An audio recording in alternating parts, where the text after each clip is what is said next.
మన ప్రభు అయిన యేసుక్రీస్తు నామములో మరొకసారి మిమ్మల్ని అందరినీ కూడా ప్రేమపూర్వకంగా ఈ యొక్క ఆన్లైన్ బైబిల్ స్టడీకి ఆహ్వానిస్తున్నానండి. మరి ప్రతి వారం కూడా మనం తప్పకుండా మిస్ చేయకుండా దేవుని యొక్క వాక్యాన్ని ఈ రీతిగా ధ్యానించడం ప్రభు ఇచ్చినటువంటి యొక్క మంచి అవకాశంగా నేను భావిస్తున్నాను. దేవుని యొక్క వాక్యంలో నుంచి ముఖ్యంగా అపోస్తుల కార్యముల గ్రంథాన్ని మనం అధ్యయనం చేస్తున్నాం. ఇది వరకే మనం 13 అధ్యాయాలు ధ్యానించాం. ఈ రోజున మరి 14వ అధ్యాయాన్ని ఈరోజు మనందరం కూడా అధ్యయనం చేయబోతున్నాం. కాబట్టి మనం ప్రార్థనా పూర్వకంగా ఈ యొక్క బైబిల్ స్టడీలో పార్టిసిపేట్ చేయాల్సిందిగా ప్రభుపేట కోరుతున్నాను. మనందరం కూడా మన యొక్క పరిశుద్ధ గ్రంథాలను ఆమ్, అపోస్తల కార్యాలు 14వ అధ్యాయానికి తీద్దాం. ఆ స్లైడ్ మీద మీరు చూస్తున్నట్టుగా మరి అక్కడ నేను ఇచ్చినటువంటి టైటిల్ ఒకసారి ఎవరైనా చదవండి.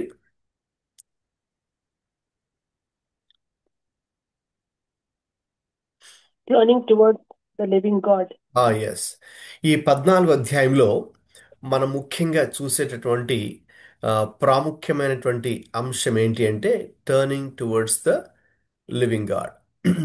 దేవుని సజీవుడైనటువంటి దేవుని వైపు తిరుగుట.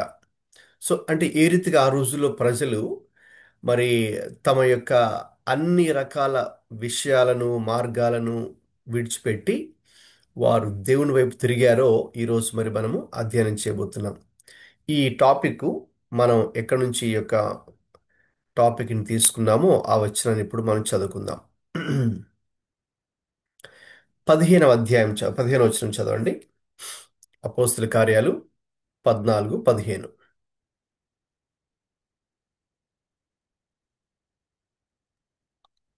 అయ్యలారా, ఉమ్, మీరెందుకు ఇలాగ చేయుచున్నారు? మేము కూడా మీ వంటి స్వభావము గల నరులమే.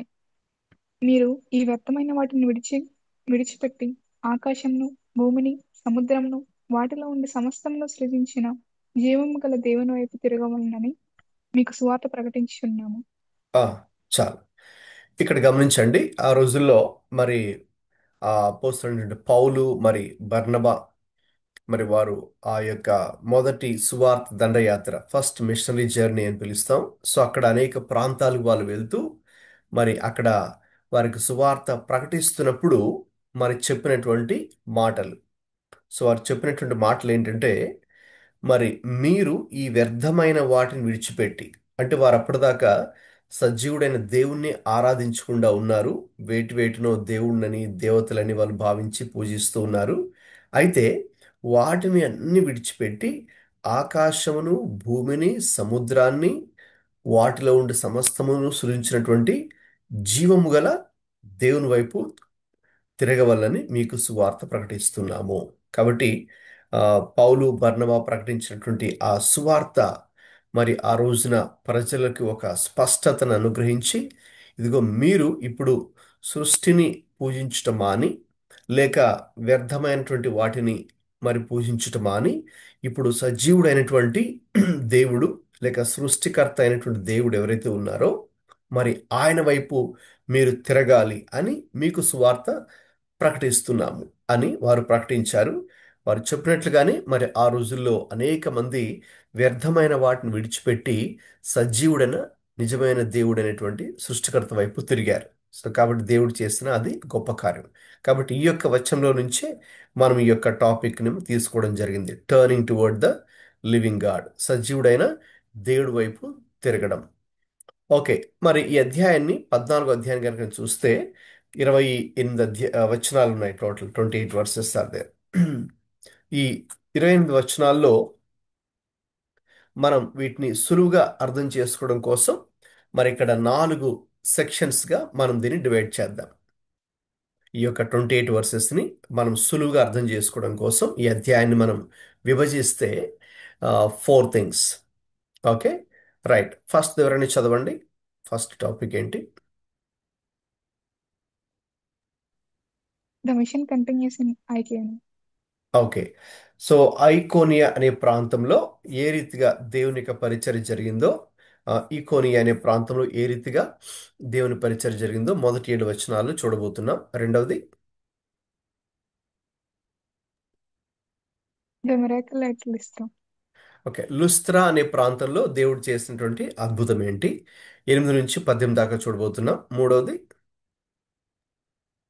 The persecution and Perseverance. Okay, 19 నుంచి 20 వచనాల్లో ఆ రోజుల్లో భయంకరమైనటువంటి హింస వచ్చినప్పటికి కూడా, హింసల మధ్యలో కూడా వారు ఏ రీతిగా తమ యొక్క భక్తి జీవితాన్ని కానీ, ప్రార్థనను కానీ, సువార్త ప్రకటన కానీ కొనసాగించారో అది మరి చూడొచ్చు. చివరిగా స్ట్రెంథనింగ్ ద డిసైపుల్స్. ఉమ్, విశ్వాసులుగా మారినటువంటి వారిని వారు ఏ రీతిగా బలపరిచారు ఆ రోజున. మరి పౌలు బర్నబా మరి పరిచర్యకులప్పుడు ఏ రీతిగా విశ్వాసులను కనుగొన్నప్పుడు ఏ రీతిగా విశ్వాసముందు వారిని బలపరిచారో అది మనం చివరి సెక్షన్ 21 to 28లో చూడబోతున్నాం. సో ఈ ఒక చిన్న అవుట్లైన్ మనం మైండ్లో ఉంచుకుందాం. మైండ్లో ఉంచుకొని ఇప్పుడు వర్స్ బై వర్స్ మరి మనం చదువుదాం. అది చదువుతుండగా మరి మనకి ఇది చాలా క్లారిటీ వస్తుంది. రైట్. ఎవరైనా ఒకరు మరి గ్రూప్లో ఉన్నవారు మొదటి 7 వచనాలు చదవండి.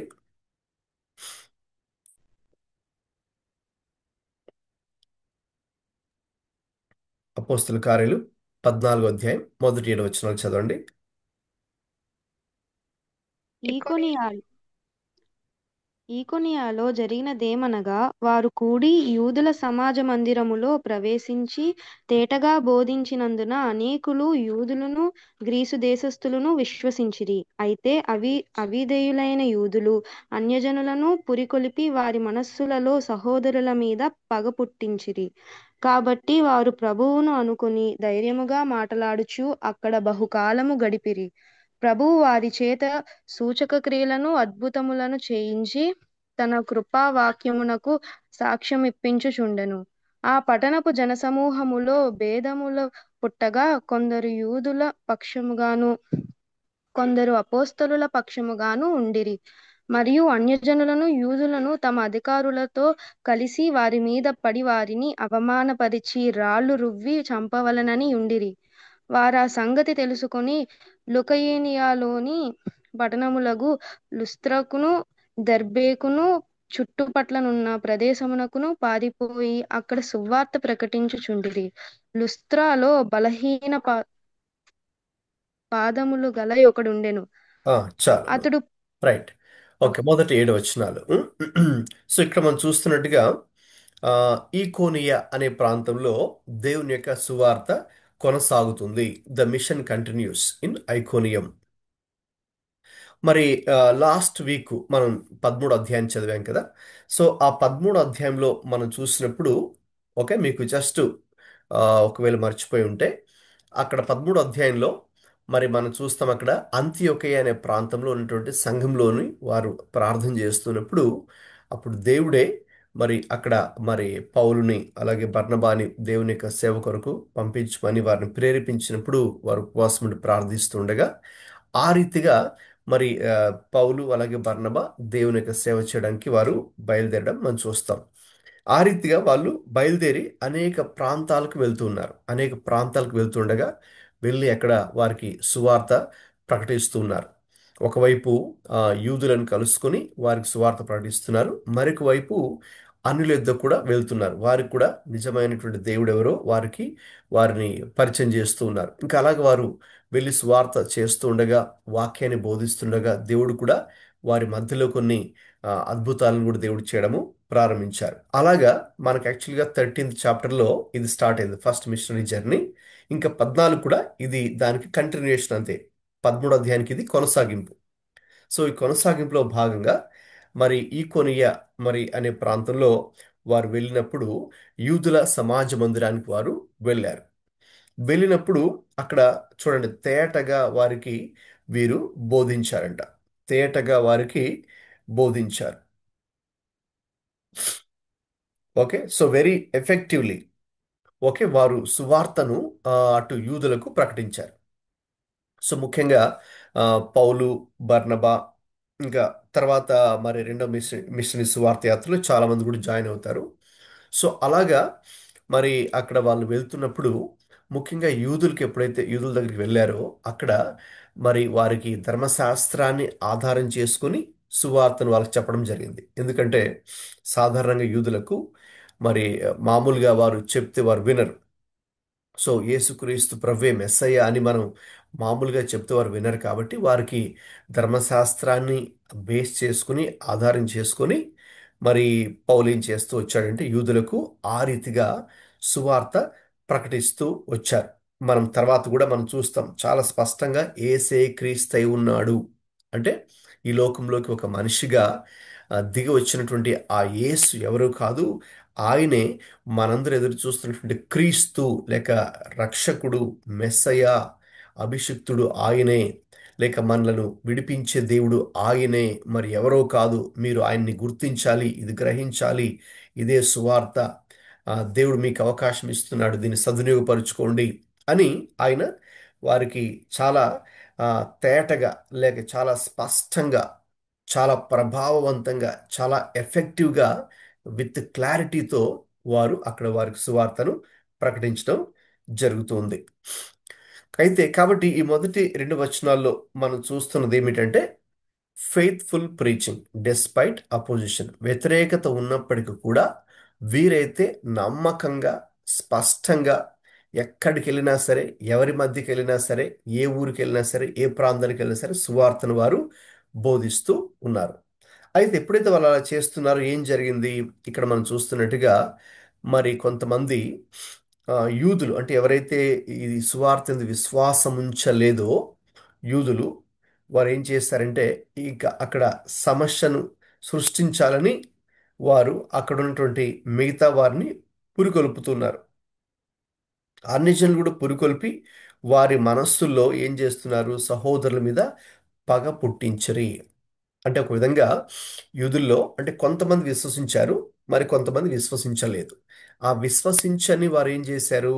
ఇక అన్యుల దగ్గర కూడా వెళ్ళి ఈ వీరి గురించి అంటే పౌలు గురించి, బర్నబా గురించి, వీళ్ళు చెప్పే సువార్త గురించి నెగిటివ్గా చెప్పి మనం దీన్ని అడ్డుకోవాలి, దీన్ని ఆపాలి, వీళ్ళు ఏదేదో కొత్త కొత్త విషయాలు చెప్తున్నారు లేకపోతే అని నెగిటివ్గా వీళ్ళ గురించి నెగిటివ్గా వాళ్ళతో మాట్లాడి వీళ్ళ మీద ఆ, పగని పుట్టించాలని లేకపోతే అల్లరిని సృష్టించాలని వాళ్ళు ప్రయత్నించినప్పుడే అయితే వీరేం చేశారు? 3వ వచనం ప్రకారం కాబట్టి వారు ప్రభువుని ఆ, ఆనుకొని ప్రభువుని ఆనుకొని ధైర్యంగా మాట్లాడుచు అక్కడ బహుకాలము గడిపిరి. చూడండి, అక్కడ వ్యతిరేకత ఉందని ఆ, లేకపోతే అక్కడ ఆటంకం ఉందని, దేవుని పని చేయడానికి కొన్ని అడ్డులు ఉన్నాయని చెప్పి వారు అక్కడ సువార్త పని అయితే ఆపలేదు. అయితే వారు ఇంకా చెప్పాలంటే ధైర్యంతో వారు అదే ప్రదేశంలో సువార్తను ప్రకటించినట్టుగా మనం ఇక్కడ చూస్తూ ఉన్నాం. చూడండి, ఎప్పుడైతే వారు దేవుని కొరకు ఆ రీతిగా నిలబడి ధైర్యంగా సువార్త ప్రకటించారో దేవుడు ఏం చేశాడు? వారి చేత సూచక క్రియలను అద్భుతములను చేయించి తన కృపావాక్యమునకు సాక్ష్యం ఇప్పించుచుండెను. 3వ వచనం. ఇక్కడ ఎప్పుడైతే వీరు దేవుని కోసం నిలబడి అక్కడ వ్యతిరేకత ఉన్నా, అక్కడ ఆ, వారికి ఆటంకం ఏర్పడిన సువార్త ప్రకటించకుండా మరి అక్కడి నుంచి వెళ్ళిపోవాల్సిన పరిస్థితి ఏర్పడినప్పుడు కూడా వారైతే దేవుని కొరకు ధైర్యంగా అధైర్యపడకుండా మరి దేవుడు ఎవరో దేవుడి గురించి చెప్పడానికి కానీ లేక దేవుడు తమ జీవితాల్లో చేసిన కార్యాలు అది సాక్షి రూపంలో చెప్పడం కానీ వాళ్ళేమీ భయపడలేదు దానికి. సో వాళ్ళు వ్యతిరేకత పంక్తిలో కూడా ధైర్యంగానే నిలబడ్డారు. ఎప్పుడైతే వారు అలా నిలబడ్డారో అప్పుడు దేవుడు ఏం చేశాడు? దేవుడు చేసినటువంటి సూచక క్రియలు, అద్భుతాలు అని మనం చూస్తాం. Science and wonders. దేవుడు మరి అద్భుతాలను, సూచక్రియలను దేవుడు జరిగించాడు. జరిగించి అంటే అప్పటి వరకు వారు చెప్పిన సువార్త ఇది నిజమైందే, ఇది నిజమైన సువార్త, ఇది చాలా శక్తితో కూడుకున్న సువార్త, ఈ సువార్తలో శక్తి ఉంది అనే విషయాన్ని దేవుడు అక్కడ వారి ద్వారా స్థిరపరుస్తున్నాడు. ఎందుకంటే మనము సువార్తను ప్రకటించినప్పుడు ఆ సువార్తలో గొప్ప శక్తి ఉన్నదని మనం రోమాపత్రిక 1:16లో మనం చూస్తాం. Gospel is the power of God. సువార్తను మనం ప్రకటించినప్పుడు అందులో దానికి శక్తి ఉంది. ఎంత శక్తి అంటే ఒక పాపిని పూర్తిగా మరి తన యొక్క పాప స్థితి నుంచి విడిపించి మరి అతన్ని విమోచించి ఆ వ్యక్తిని విమోచించి అతన్ని నీతిమంతుడిగా మార్చేటంత శక్తి ఓకే ఆ యొక్క సువార్తలో ఉన్నది. కాబట్టి ఎప్పుడైతే వీరు అక్కడ ధైర్యంగా నిలబడి అక్కడ వీళ్ళు సువార్త ప్రకటించి ప్రారంభించారో దేవుడు వారి పక్షంగా ఉండి మరి దేవుడు వారి యొక్క కమిట్మెంట్ వారి సమర్పణను చూసి లేక వారి డెడికేషన్ని లేక వారు ప్రభు కోసం తీసుకున్నటువంటి ఆ నిర్ణయం దేవుడు చూసి అక్కడ ఆయన గొప్ప సూచక క్రియలు అద్భుతాలు కూడా దేవుడు చేశారు. మరి తన కృపావాక్యమునకు సాక్ష్యము ఇవ్వడానికి అంటే వారు చెప్పిన సువార్త ఇది నిజమైందే, ఇది శక్తివంతమైంది, this is authentic, this is genuine అని కన్ఫర్మ్ చేయడానికి. సో ఇప్పుడు దేవుడు తన వర్డ్ని దేవుడు కన్ఫర్మ్ చేస్తాడు. సో ఆ వర్డ్ని కన్ఫర్మ్ చేయడానికి ఈ రీతిగా అద్భుతాలు కానీ స్వస్థతలు కానీ లేక సూచక్రియలు కానీ ఇవన్నీ జరుగుతూ ఉంటాయి. రైట్, అవన్నీ కూడా మరి మనిషి యొక్క శక్తితో కాదు. రైట్, సో మనం అక్కడ ఉండి మనం ప్రార్థించినప్పుడు కూడా అల్టిమేట్గా అది చేయాల్సింది దేవుడే. సో దేవుడు తన యొక్క శక్తి ద్వారా తన యొక్క వాక్కుకున్నటువంటి శక్తి ద్వారా లేక తన యొక్క సువార్తకున్నటువంటి శక్తి ద్వారా దేవుడు ఆ కార్యాలు జరిగిస్తాడు. అంటే ఎవరికైనా స్వస్థత కావాలి, లేకపోతే ఎవరైనా దురాత్మల చేత పీడించబడుతూ ఉంటే లేక బాధించబడుతుంటే వారికి ఆ దురాత్మ నుంచి విడుదల, లేక ఇంకొక భయంకరమైన సమస్యలో ఉన్నారు, ఆ సమస్యలో నుంచి వారికి విడుదల కలగాలి. కాబట్టి అక్కడ మనం నిలబడి వారి కోసము ప్రార్థించే వారమే కానీ ఆ, వారి విషయంలో కార్యం చేసేదైతే దేవుడే. వారికి ఆ యొక్క స్వస్థత కానీ వారికి వారి జీవితంలో విడుదల కానీ అన్నీ కూడా ఏ ఆశీర్వాదమైన కూడా దేవుడే వారికి అనుగ్రహిస్తాడు. కాబట్టి ఆ విషయాన్ని మనం ఇక్కడ గుర్తుంచుకోవాలి. దేవుడు వీరు నిలబడి సువార్త ప్రకటిస్తుండగా మరి అక్కడ దేవుడు వారి చేత సూచక్రియలను అద్భుతాలను జరిగించాడు. అందుకే ఆ రోజుల్లో మరి మనం అపోస్తుల కార్యం మొదటి నుంచి కూడా చూస్తూ వచ్చాం కదండి. సో దేవుడు తన యొక్క సువార్తను తన యొక్క మాటలను నిర్ధారణ చేయడానికి మరి అక్కడ అనేక సూచక్రియలు దేవుడు జరిగిస్తూ వచ్చాడు. ఇక మనం దాని తర్వాత చూస్తే 4వ వచనం నుండి 7 వరకు చూస్తే అక్కడ ఆ పట్టణపు జనసమూహములలో భేదములు పుట్టగా కొందరు యూదుల పక్షంగాను కొందరు అపోస్తల పక్షంగాను ఉండిరి. ఎందుకు భేదములు వచ్చాయంటే మనం మొదట్లో చూసాం కదా.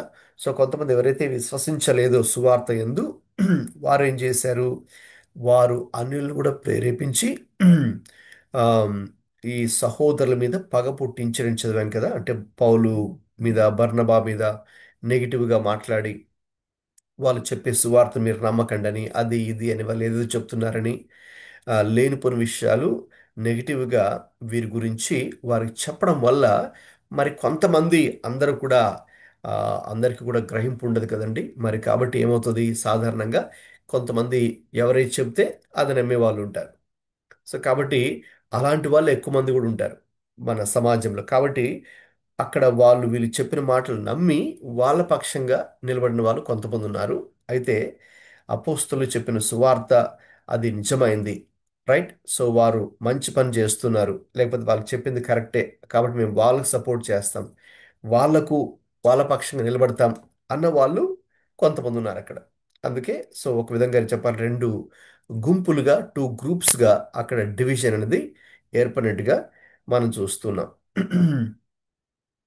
ఇంకా చెప్పాలంటే వారు ఎటువంటి ప్లాన్ వేశారంటే మరియు అన్యజనులను యూదులను తమ అధికారులతో కలిసి వారి మీద పడి వారిని అవమానపరిచి రాళ్ళు రువ్వి చంపవలనని ఉండేది. అది వారి యొక్క ప్లాన్. ఎవరైతే సువార్త వ్యతిరేకించారో ఆ ప్రాంతంలో ఆ, ఈ యూదులు ఎవరైతే సువార్తను వ్యతిరేకించి అన్యులతో కూడా చేయి కలిపి వాళ్ళకు కూడా వాళ్ళని కూడా తమ వైపు తిప్పుకున్నారు. వాళ్ళ ప్లాన్ ఏంటంటే వారు ఈ యొక్క అధికారుల ముందు కూడా వీరిని ముఖ్యంగా పౌలుని బర్నబాని, ఎందుకంటే వాళ్ళే కదా ముఖ్యంగా అక్కడికి వచ్చి సువార్త ప్రకటిస్తున్నారు, లేకపోతే ఇవన్నీ కూడా చేస్తూ ఉన్నారు, లేక ప్రజల మనస్సులు దేవుని వైపు తిరుపుతున్నారు. ఇవన్నీ చూడడం వారికి అవి ఇష్టం లేక వీళ్ళని రాళ్ళతో కొట్టి చంపాలి అనే ప్లాన్ కూడా అక్కడ వాళ్ళు కలిగి ఉన్నారు. అయితే మరి వారు వారి సంగతి తెలుసుకొని లుకా యోనియాలోని పట్టణములకు లుస్త్రకు దెర్బేకు చుట్టుపక్కల ఉన్న ప్రదేశములకు వెళ్ళి అక్కడ సువార్తను ప్రకటిస్తూ ఉన్నారు. కాబట్టి అక్కడ ఒక విధంగా చెప్పాలంటే వారు ఈ విషయం తెలుసుకొని వారు కొంచెం జ్ఞానంగా వారు ప్రవర్తించి ఇంకా వారు ఇంకా వేరే ప్రాంతాలకు వెళ్ళి సువార్త ప్రకటించడానికి వాళ్ళు వెళ్ళిపోయారని చూస్తున్నాం. రైట్. ఓకే. సో ఈ సెక్షన్లో అంటే మొదటి 7 వచనాలు మనం చదువుకున్నాం కదా. మరి ఈ 7 వచనాల్లో మరి ఈ యొక్క ఈకోనియ ప్రాంతంలో సువార్త ప్రకటిస్తూ ఉండగా అక్కడ మరి దేవుడు అద్భుతాలు చేస్తూ ఉండగా, ఓకే, మనం అక్కడ నేర్చుకునేటువంటి ఒక లెసన్ ఏంటి అంటే ఇవాంజలిజం డిమాండ్స్ కరేజ్, అంటే boldness in the gospel. So మనం సువార్త ప్రకటించేటప్పుడు మరి మనము ఆ, భయపడాల్సినటువంటి అవసరం అయితే లేదు, లేక అధైర్యపడాల్సిన అవసరం లేక బెదిరిపోయి లేకపోతే మనం ఇంకా ఈ సువార్తను ఇంకా ఆ, చెప్పలేము అని అనుకొని ఆ సువార్త పనిని అయితే మరి మనము ఆపకూడదు. ఎందుకంటే ఆ యొక్క సువార్తలో శక్తి ఉంది. కాబట్టి అది ఆ, ఒక వ్యక్తిని నశించిపోయేటటువంటి ఆత్మను రక్షించేంత శక్తి సువార్తకున్నది. కాబట్టి మనము ధైర్యంగానే సువార్తను ప్రకటించాలి. సో కాబట్టి ఆ ధైర్యం కూడా మనకి ఎవరు ఇస్తారు? ఇదేదో మనం సొంతంగా ట్రై చేసి తెచ్చుకునేది కూడా కాదు. మరి దేవుడే మనకు అది అనుగ్రహిస్తారు. ఆ విషయానికి వస్తే ఇదే అపోస్తల కార్యాల్లో 1వ అధ్యాయము 8వ వచనం, ఇది ఈ పుస్తకానికి ఎంటైర్ బుక్కి కీ వర్స్ అని చెప్పాను. మరి ఎవరైనా ఒకరు చెప్పండి ఆ వచనం ఏంటి? అపోస్తల కార్యాలకి ఒక ఎంటైర్ బుక్కి ఒక కీ వర్స్ ఉంది. ఆ వర్స్ ఎవరు చెప్పగలరు?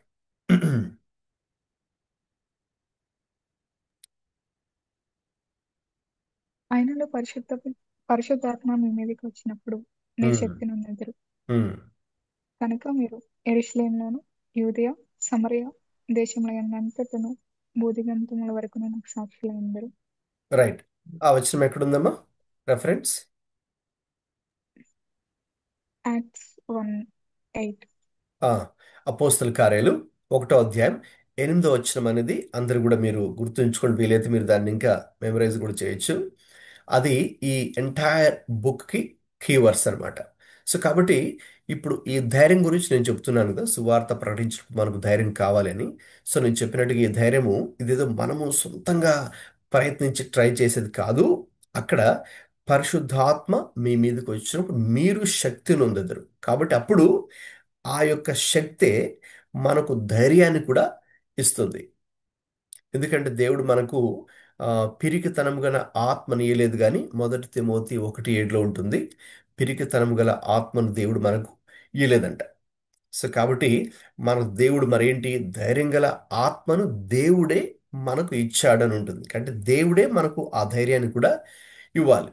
కాబట్టి పరిశుద్ధాత్మ యొక్క శక్తిని మనం పొందుకున్నప్పుడు మరి దేవుడే మనకు ఆ యొక్క ధైర్యాన్ని కూడా అనుగ్రహిస్తాడు. ఆ ధైర్యంతో మరి మనం సువార్తను కొనసాగించవచ్చు. వ్యతిరేకతల మధ్యలో కూడా, even in the midst of opposition, suffering, but we still can continue the gospel. సువార్తను మరి మనం కొనసాగించవచ్చు. కాబట్టి ఆ రోజున పౌలు బర్నబా కూడా ఆ రీతిగానే వారు సువార్తను కొనసాగించారు. Okay, right. ఇప్పుడు సెకండ్ సెక్షన్లోకి వెళ్దాం. అది 8 నుంచి 18 వచనాలు. ఓకే, ఎవరైనా ఒకరు మైక్ ఆన్ చేసుకుని చదవండి. 8 నుంచి 18 వచనాలు, 8 to 18.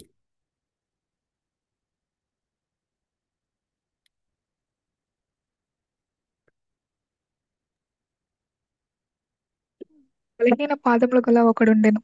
అతడు పుట్టినది మొదలుకొని కుంటివాడై ఎన్నటూ నడవలేక కూర్చుండి ఉండువాడు.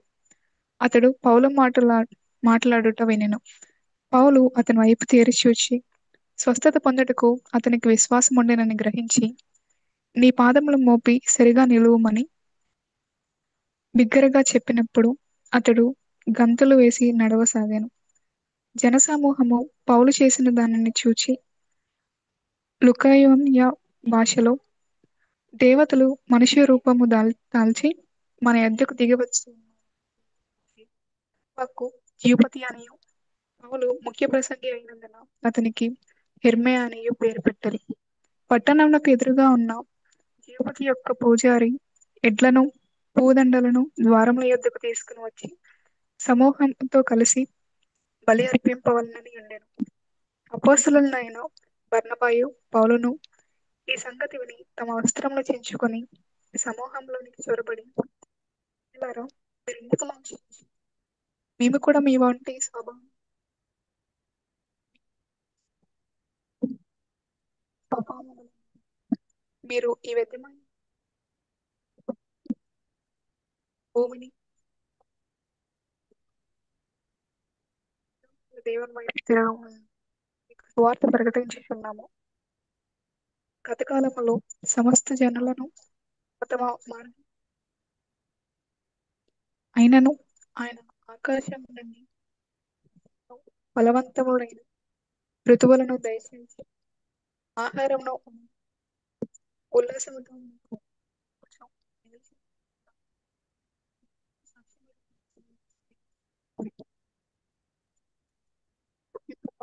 సమూహములను బహు ప్రయాసమైన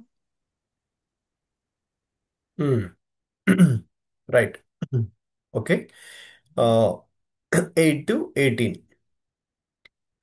ఒక విధంగా 7 నుంచి కదా, 7 నుంచి మరి మనం చదువుకున్నాం 18 దాకా. ఇందులో దేవుడు చేసినటువంటి ఒక అద్భుతం, లుస్త్రా అనే ప్రాంతానికి వాళ్ళు వెళ్ళిపోయారని చెప్పుకున్నాం కదా. అక్కడ ఇక భయంకరమైనటువంటి వ్యతిరేకత ఉండడం వల్ల వారు ఇంకా అక్కడ నుండి ఆ, సువార్త ప్రకటించడానికి లుస్త్రా లేక దెర్బే అనే చుట్టుపక్కల ప్రదేశాలకు వాళ్ళు వెళ్ళారు.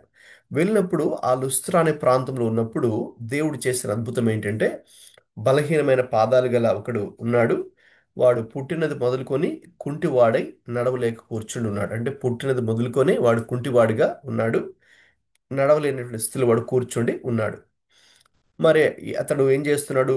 పౌలు మాటలాడుట వినెను. ఇక పౌలు అతని వైపు తేరి చూచి స్వస్థత పొందుటకు అతనికి విశ్వాసం ఉండనని గ్రహించి, నీ పాదములు మోపి సరిగ్గా నిలువమని చెప్పి బిగ్గరగా చెప్పి అతనికి ప్రార్థించినప్పుడు అతడు ఇక గంతులేసి ఇక అతడు నడువు సాగాను అని మనం అక్కడ చదివాం కదా. సో కాబట్టి దేవుడు అక్కడ పౌలు ద్వారా ఒక అద్భుతాన్ని దేవుడు చేశాడు. ఇలాంటి సిమిలర్ హీలింగ్ ఇంత ముందే కూడా జరిగింది అపోస్తల కార్యాలు. ఏ అధ్యాయంలో చెప్పండి? కేసు చేయండి. ఎవరి ద్వారా? ఇలాంటి పుట్టినది మొదలుకొని కుంటుబాటుగా ఉన్నటువంటి వ్యక్తి స్వస్థపరచబడడం ఇంత ముందు కూడా జరిగింది. పీటర్ ద్వారా యాక్ట్స్ 4th చాప్టర్ లో జరిగింది. ఎస్ పేతురు ద్వారా దేవుడు అక్కడ 3వ అధ్యాయంలో వాళ్ళు దేవాలయానికి ప్రార్థన చేయడానికి వెళ్తుండగా బయట కూర్చొని ఉంటాడు కదా కుంటివాడు. సో అక్కడ కూడా సిమిలర్గా దేవుడు పేతుర్ని, యోహాన్ అక్కడ దేవుడు ఉపయోగించుకొని వారు చేసినటువంటి ప్రార్థన ద్వారా మరి ఆ వ్యక్తి లేచి నిలవడం, నడవడం మనం చూసాం. సో అలాంటి ఒక సిమిలర్ హీలింగ్ ఇక్కడ కూడా దేవుడు చేస్తూ ఉన్నాడు. ఇతను కూడా పుట్టినది మొదలుకొని కుంటివాడిగా ఉన్నాడు. మరి ఇతను కూడా స్వస్థత పొందుకొనుటకు అతనికి విశ్వాసం ఉండేనని పౌలు గ్రహించి. కాబట్టి ఇక్కడ స్వస్థత పొందుకోవడానికి ముఖ్యంగా మరి విశ్వాసం అనేది చాలా ప్రాముఖ్యం. ఇక్కడ చెప్పాలంటే ఇక్కడ ఆ వ్యక్తి అంటే ఎవరైతే స్వస్థత పొందుకుంటున్నాడో ఆ కుంటివాడు, వాడికి కూడా విశ్వాసం ఉంది అనే విషయాన్ని ఇక్కడ పౌలు గ్రహించాడు. పౌలు గ్రహించి అప్పుడు మరి అతని కోసం అతడు ప్రార్థన చేసినప్పుడు స్వస్థత పొందుకున్నాడు. సో కాబట్టి ఇక్కడ ఈ విశ్వాసమే అతన్ని స్వస్థత పొందుకోవడానికి ఆ, నడిపించింది. Okay, faith leads to healing. ఆ విషయానికి వస్తే మరి మనం సువార్తలు చదువుకున్నాం కదా ఇంతకుముందు. అందులో కూడా స్వస్థతల గురించి నేను చెప్పేటప్పుడు గురించి చెప్పిన విషయం ఏంటంటే, మరి ప్రభు ఎవరిని స్వస్థపరిచినా కూడా అందరికీ కామన్గా చెప్పిన మాట ఏంటంటే, నీ విశ్వాసమే నిన్ను స్వస్థపరచను అనే మాట చెప్పారు. గుర్తుందండి? నీ విశ్వాసమే నిన్ను స్వస్థపరచను అని ప్రతి వ్యక్తికి దేవుడు చెప్పారంటే, ఎవరైతే ప్రభు స్వస్థపరిచారో వారందరూ కూడా నమ్మారు, నేను ప్రభు యొద్దకు వచ్చాను, ఇక ప్రభు నన్ను దర్శించి నాకు స్వస్థత ఇస్తాడు, లేక నా పరిస్థితిని మారుస్తాడు అనేది వారు నమ్మారు. There was faith in them. విశ్వాసం ఉంది అక్కడ వారిలో. ఇంకా సందేహము కానీ అనుమానం కానీ చేస్తాడో చేయడో అనే ఒక అటు ఇటు ద్విమనస్సు, ఓకే, అదేమీ లేదనమాట. సో ఖచ్చితంగా నేను ప్రభు దగ్గరికి వచ్చాను, లేక ప్రభు ఇక్కడైతే ప్రభు శిష్యులు కాబట్టి ఎవరైనా కూడా తప్పకుండా ప్రభు యొక్క నామంలో నాకు స్వస్థత పొందుకుంటాను అని ఒక విశ్వాసము మనలో ఉండాలి. స్వస్థత పొందుకోవడానికి వీ నీడ్ దట్ ఫెయిత్. ఎందుకంటే that faith will lead you in to healing, any kind of healing. Healing అన్నప్పుడు కేవలం ఒక భౌతికమైనటువంటి స్వస్థతే కాదు కదా. సో మనకు హీలింగ్ ఇన్ అవర్ ఇమోషన్, లేకపోతే హీలింగ్ ఇన్ అవర్ రిలేషన్షిప్స్, లేకపోతే హీలింగ్, స్పిరిచువల్ హీలింగ్, అన్ని రకాల స్వస్థతలు కూడా మనకు అవసరం కాబట్టి that we need that faith in order to experience healing. So ఇక్కడ అదే విషయం కూడా ఈ యొక్క వ్యక్తికి జరిగింది. సో అతను పుట్టినది మొదలుకొని కుంటివాడుగా ఉన్నాడు. అయితే అతనికి విశ్వాసం అయితే ఉంది. అది పౌలు కూడా గ్రహించి మరి అతనికి ప్రార్థించినప్పుడు అతను స్వస్థత పొందుకున్నాడు. సో అది దేవుడు చేసినటువంటి అద్భుతం ఇక్కడ. అంటే ఇక్కడ దేవుడు ఏ రీతిగా ఈయన నిజమైన దేవుడు, ఈయన సత్య దేవుడు అని వీరు ప్రకటిస్తున్నారో దాన్ని దేవుడు కన్ఫర్మ్ చేయడానికి కూడా ఈ యొక్క స్వస్థత మనకి ఇక్కడ ఉపయోగపడుతుంది. అంటే వీరు చెప్పిన సువార్త ఇది నిజమైంది, దిస్ ఇస్ జెన్యున్ లేక అథెంటిక్ అని ఒక విధంగా దానికి ప్రూఫే, దానికి ప్రూవ్ చేయడానికి దేవుడు కొన్నిసార్లు ఇటువంటి మరి స్వస్థతలు, అద్భుతాలు కూడా దేవుడు చేస్తూ ఉంటారు. Okay, right. సో అది ఒకవైపు జరిగింది అద్భుతం. ఇంకొక వైపు ఇక్కడ చెప్పాలంటే ఈ లుస్త్రా ప్రాంతంలో ఎప్పుడైతే మరి ఆ వాడు స్వస్థత పొందుకున్నాడో, పుట్టిన మొదలుకొని కుంటివాడుగా ఉన్నవాడు స్వస్థత పొందుకొని ఇంక లేచి ఇంకా బిగ్గరగా వాడు కూడా కేకలేస్తూ గంతులు వేస్తూ నడుస్తూ ఉన్నాడో, అప్పుడు ఆ ప్రాంత ప్రజలు దాన్ని చూసి వాళ్ళు ఆశ్చర్యపోయారు. దాన్ని చూసి ఆశ్చర్యపోయి ఇది సాధారణంగా జరగదు కదా ఇలాంటి సన్నివేశం,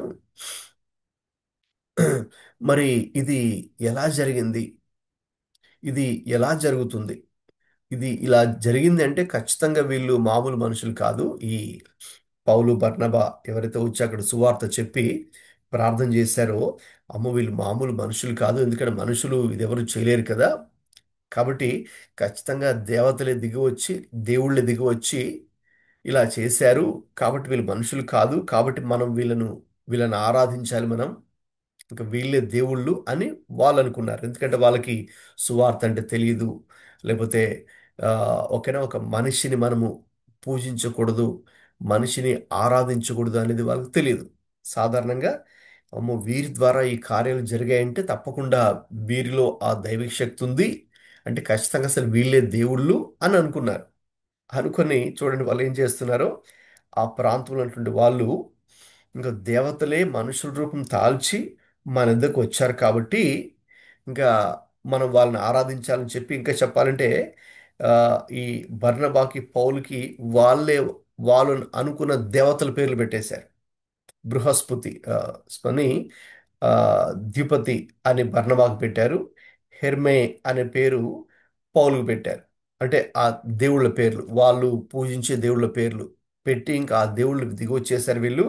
కాబట్టి మనం ఇంకా పూజారిని తీసుకురావాలి, ఎడ్లను తీసుకొచ్చి పూలదండలు ఒక వారు తీసుకొచ్చి ఒక ఊరేగింపులాగా వెళ్ళి ఆ గుడి దగ్గరికి వెళ్ళి, ఓకేనా, వీళ్ళని తీసుకుని వెళ్ళి బలర్పించాలి, ఓకేనా, దేవుళ్ళకి బలర్పించాలని వాళ్ళు ప్లాన్ చేస్తున్నారనమాట. ఎప్పుడైతే ఈ కార్యం చూశారో ఇప్పుడు ఇంక వీళ్ళు దేవుళ్ళు దిగి వచ్చేసారు, కాబట్టి మనం వీళ్ళని ఆరాధించాలి, వీళ్ళే దేవుళ్ళని.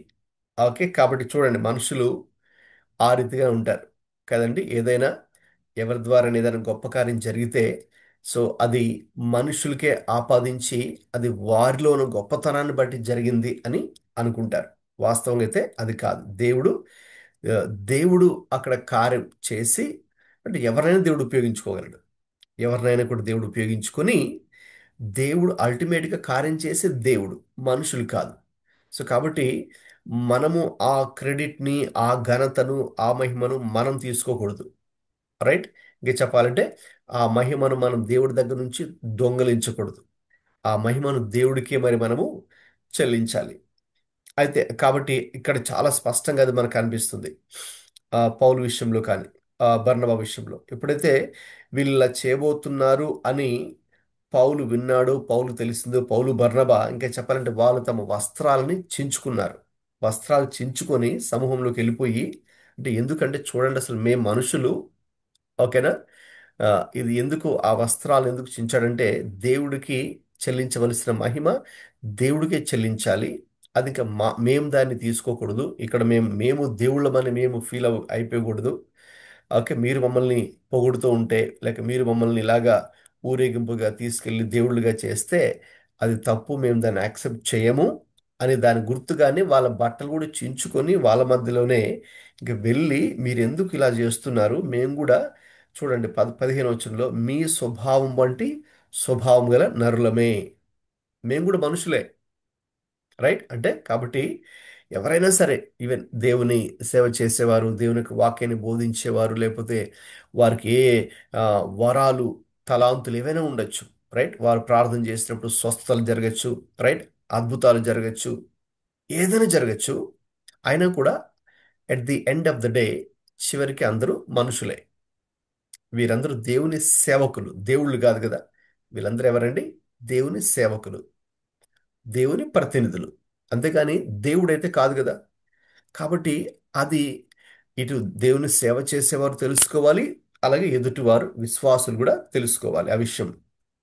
కాబట్టి మేము మీ స్వభావం అంటే గలవాళ్ళమే, మీరెందుకు ఇలా చేస్తున్నారు అని చెప్పినటువంటి మాట అది 15 వచనం. మనం కీవర్స్గా తీసుకున్నామని చెప్పాము ఈ అధ్యాయానికి. 15 వచనం, మీరు ఈ వ్యర్థమైన వాటిని విడిచిపెట్టి, అంటే వారు అప్పటిదాకా ఎవరిని దేవుళ్ళుగా పూజిస్తూ ఉన్నారో, లేక విగ్రహాలు పెట్టారో, లేకపోతే ఏ భక్తి మార్గంలో అనుసరిస్తూ ఉన్నారు, అంటే భక్తి అంటే ఇదే, లేక దేవుడు అంటే ఇదే అని ఒక తప్పుడు మార్గంలో వెళ్తూ ఉన్నారో, దాన్ని పాయింట్అవుట్ చేస్తూ పౌలు బర్నబా చెప్పిన మాట ఏంటంటే, మీరు ఈ వ్యర్థమైన వాటిని విడిచిపెట్టి మరేం చేయాలి? ఆకాశమును భూమిని సముద్రమును వాటిలో ఉండు సమస్తమును సృజించిన జీవం గల దేవుని వైపు తిరగండి అని మీకు ఈ సువార్త ప్రకటిస్తున్నాము అని వారు చెప్పడం స్టార్ట్ చేశారు. ఇంకా అందులో భాగంగానే ఆయన అంటే దేవుని గురించి పాయింట్అవుట్ చేస్తూ, వీరు దేవుడు గత కాలంలో సమస్త జనులను తమ తమ మార్గముల యందు నడువనిచ్చెను, అయినను ఆయన ఆకాశం నుండి మీకు వర్షమును ఫలవంతమైన ఋతువులను దయచేయుచు ఆహారము అనుగ్రహించుచు ఉల్లాసముతో మీ హృదయాలను నింపుచు మేలు చేయుట చేత తన్ను గూర్చి సాక్ష్యం లేకుండా చేయలేదని బిగ్గరగా చెప్పిరి. అంటే ఒక విధంగా దేవుడు ఎంత గొప్పవాడు, మంచి దేవుడు. అయితే మీరు ఆయన తెలుసుకోకుండా మీ ఇష్టానుసారంగా మీరు తిరుగుతూ, మీ ఇష్టానుసారంగా మీరు విగ్రహారాధన లేక అది ఇది చేస్తూ ఉన్నప్పటికీ కూడా దేవుడు ఏం చేశాడంటే కొంత మట్టుకు మిమ్మల్ని అలా మీకు మీరే తెలుసుకుంటారు అని ఆయన మీకోసం ఎదురు చూస్తూ, మీరే నిజమైన దేవుడు ఎవరు తెలుసుకొని ఆయన దగ్గరికి వస్తారని ఎదురు చూస్తూ కొంచెం టైం మీకు ఇచ్చి ఇంకేం చేస్తున్నాడు? ఆయన చాలా నమ్మకంగానే ఉన్నాడు మీ పట్ల. మీరు ఆయన వైపు తిరగలేదని కోపంతోనో, లేకపోతే మిమ్మల్ని శిక్షించకుండా మీకు ఇంకా ఆయన మంచితనాన్ని చూపిస్తున్నాడు. ఎలాగా?